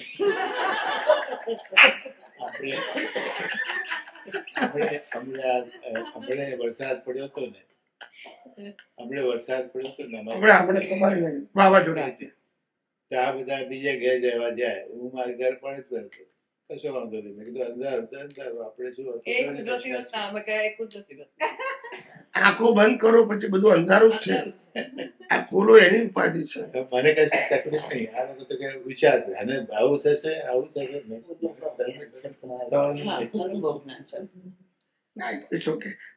પ્રકૃતિ હોય હોય, બધાની વિવિધતા હોય, બધાની પ્રકૃતિમાં હોય અલગ અલગ. પણ આ તો ખાલી વ્યવહારની વાતો છે, આમાં કઈ વિજ્ઞાનની વાતો નથી કશે. જો એટલું ધ્યાન રાખવાનું, ડિપ્રેશન એ પરિણામ છે નંબર 1. નંબર 2, ડિપ્રેશન જઈ રહ્યું છે, આવી રહ્યું નથી. It is exhaust every moment. And I am a pure soul. I have no any kind of depression. I am an observer of the part of depression of body. That's it. Yeah. ખાલી એને જોવાનું. આ તમને બોલું છું એને depression છે, એનું ઓબ્ઝર્વર છું. I am not sufferer. Sufferer is body. Sufferer is mind. Not I am. But mind, body and speech is controlled and governed by the law of nature, and I am totally separate than mind, speech and action. That's it. Separate. Depression ભલે આવે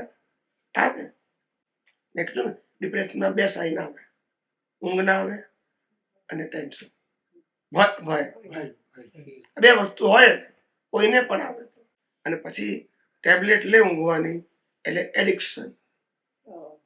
નહીં ઊંઘવાની કોઈ ટેવ છે, બીજા આયુર્વેદિક દેશી ઉપાય કરો.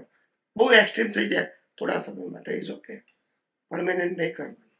એડિક્શન છે, ભયંકર એડિક્શન. તમારું માઇન્ડ છે ને સેટ થઈ જાય, દવા વગર ઊંઘ ના આવે, એ પરમેનન્ટ થઈ જાય. પણ એના આડઅસરો ભયંકર છે. એ દવાઓ બધી ભયંકર કેમિકલ તો તમે વાંચો ખબર પડે, સાઈડ ઇફેક્ટ બહુ છે. આ તો ખાલી હું તો સમજાવું છું, બાકી જેને લેવી પડે શું કરીએ. એનેસ્થેસિયા આપે તો બેભાન જેવું જ કરી નાખે છે. થાય છે ને. એના આવરણ આવી જાય હાથમાં તો. આ બધી વાતો કરવાની જ નહીં. બોડીને આપે છે, બોડી બેભાન થઈ, આત્મા બેભાન થયો. આ રિલેટિવ સત્યની વાતો છે. કઈ વાત છે? રિલેટિવ સત્યમાં કરેક્ટ છે કે લાઈવ ઈગો જે છે એ નહીં, ડિસ્ચાર્જ ઈગો બેભાન થયો. સાંભળો, લાઈવ ઈગો ક્યારે બેભાન ના થાય. લાઈવ ઈગો ક્યારે ઊંઘે નહીં. જન્મથી મોત સુધી જાગતો જ હોય, માટે એને પુરુષાર્થ કરવાનો હોય. માતાના ઘરમાં પુરુષાર્થ કરે, જાગતા પુરુષાર્થ કરે, ઊંઘતા પુરુષાર્થ કરે. તો ડિસ્ચાર્જ ઈગો તો બેભાન જ જેવો જ છે ને. ડિસ્ચાર્જ અત્યારે જે એક્ટિવ લાગે છે ને એ ડિસ્ચાર્જ છે. એક્ટિવ નથી, મિકેનિકલ છે, પણ એક્ટિવ લાગે છે કારણ કે સફરિંગ એને છે, કારણ કે ચાર્જ એને કર્યું હતું.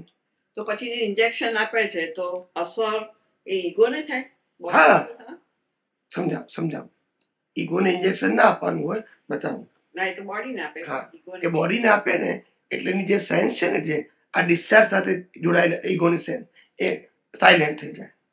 ચાર્જ વાળો કોઈ દિવસ સાયલેન્ટ થઈ જાય. આપણે ઊંઘી જઈએ છીએ ત્યારે શું થાય છે? ડિસ્ચાર્જ વાળા ભાગને સાયલેન્ટ થઈ જાય. ઈગો તો છે ડિસ્ચાર્જ સાયલેન્ટ થઈ જાય. તો પછી શું કરે? કશું નહીં. ડિસ્ચાર્જ ઈગોમાં એ તો બોડી ઊંઘે. ડિસ્ચાર્જ ઈગો તો બોડી જ ઊંઘે ને બીજું કોણ ઊંઘે? ઇનએક્ટિવ થઈ જાય. એનો રોલ અત્યારે ઇનએક્ટિવ છે એટલે પેલું દેખાય. એક્ટિવ થાય એટલે ઇન્દ્રિય જ્ઞાન દેખાય. શું દેખાય? ઇન્દ્રિય જ્ઞાન. અને ઇનએક્ટિવ થાય એટલે સપના દેખાય. ઓકે, સપના દેખાય છે. પેલો ઇનએક્ટિવ ડિસ્ચાર્જ તો રાઈટ. તો પેલો જુએ લાઈવ ઈગો. લાઈવ ઈગો આત્માના પ્રકાશમાં જોવે. સપનાને, આના સપનાને એ જુએ. એને સપનું કહેવાય. એમાં બધું એવું જ લાગે કે આ દોડી રહ્યો છે, ખાઈ રહ્યો છે. સપનું છે ને. આ સપનું જ છે ને. આ સપનું છે, પણ આ સપનું જે છે એ મિકેનિકલ પ્રોસેસ વાળું છે.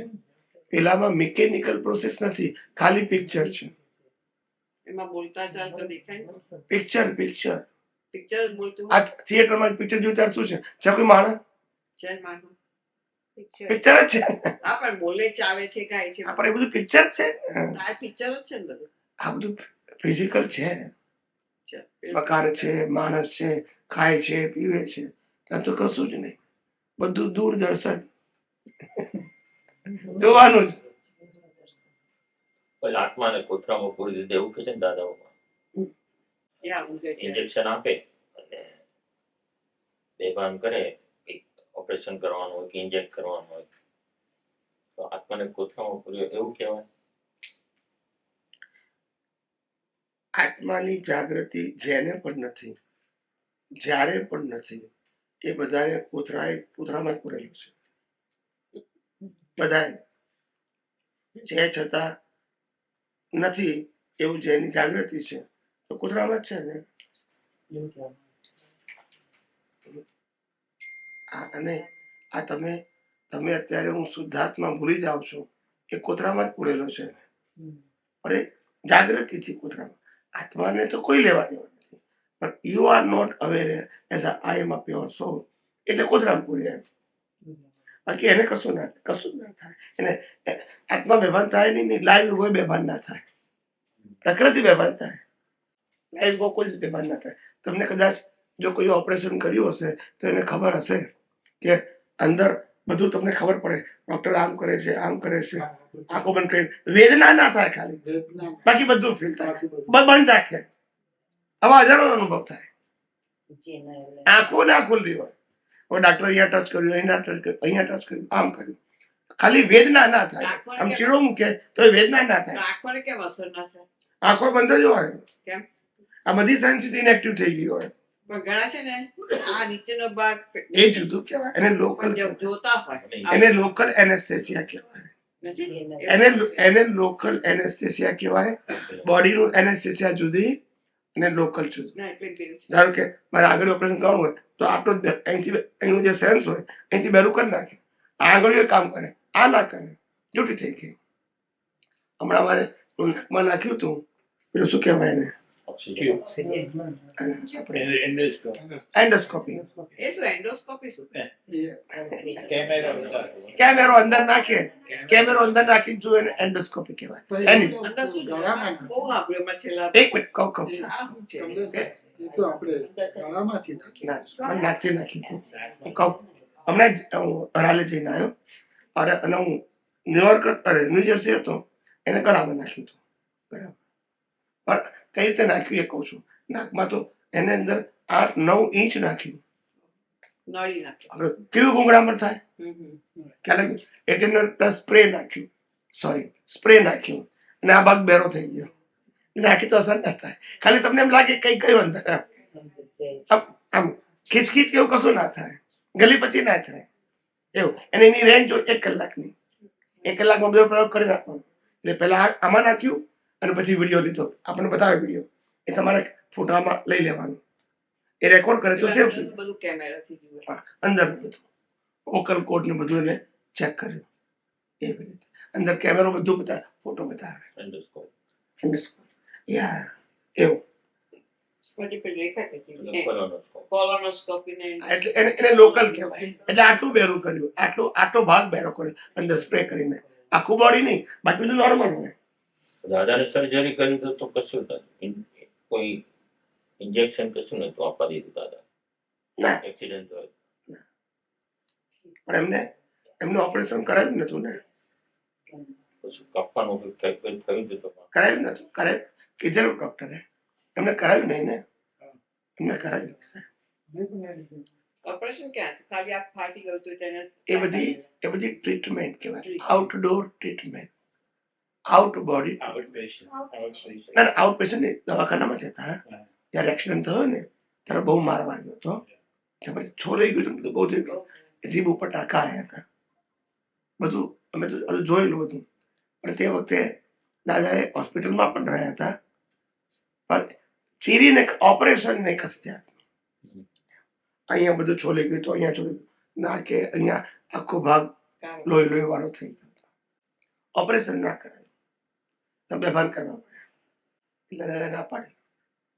એ ભાવ એવો જ કર્યો હોય કોઈને મારવાનું એટલે રિઝલ્ટ આવે આપણા માટે ના. પણ આ તો એક સ્વાઈજી કોઈને કુદરતી રચના. હા એ તો સમજાયું, આ તો દાદા ભગવાનની વાત છે. એમને કીધું ને એમને એનેસ્થેસિયા લીધું નહીં કે લીધું, આપણા માટે કુદરતી રચના. બોડીનો સબ્જેક્ટ છે ને કોનો છે માટે કુદરતી. બહુ ઊંડા ઉતરવાનું બસ કોઈ નહીં, પણ વાત બોડીની હોય ને તો કુદરતી. નો સ્પેશિયાલિટી, નહીં તો રિલેટિવ સત્યમાં ખોવાઈ જશો. Relative Satya, subject to body, બધી જ વસ્તુ રિલેટિવ. કોઈ કે મારી સિદ્ધિ છે, મારા એક ભાઈ હતા અમદાવાદમાં આવ્યા હતા, જાદુગર જેવું. આમ આમ આમ આમ કરી આમ કર્યું ને નથી તો પેલું એ ચકલી નીકળી, આમ કર્યું તો બોલ નીકળ્યો. હા સત્સંગમાં આપણા ભાઈ આવ્યા હતા, કોઈ લઈને આવ્યું હતું. હા એ બધા મોટા પ્રયોગો. આ તો બેઠા બેઠા ખાલી 2-5 મિનિટ કર્યા. એટલે મને એવું લાગે કે મને આવડે છે, તમે બતાવો બધાને. પછી મહાત્માએ પ્રશ્ન પૂછ્યો, આ બધું કર્યું એટલે મને કે સ્વામીજી આ બધી સિદ્ધિ કહેવાય? શું કીધું?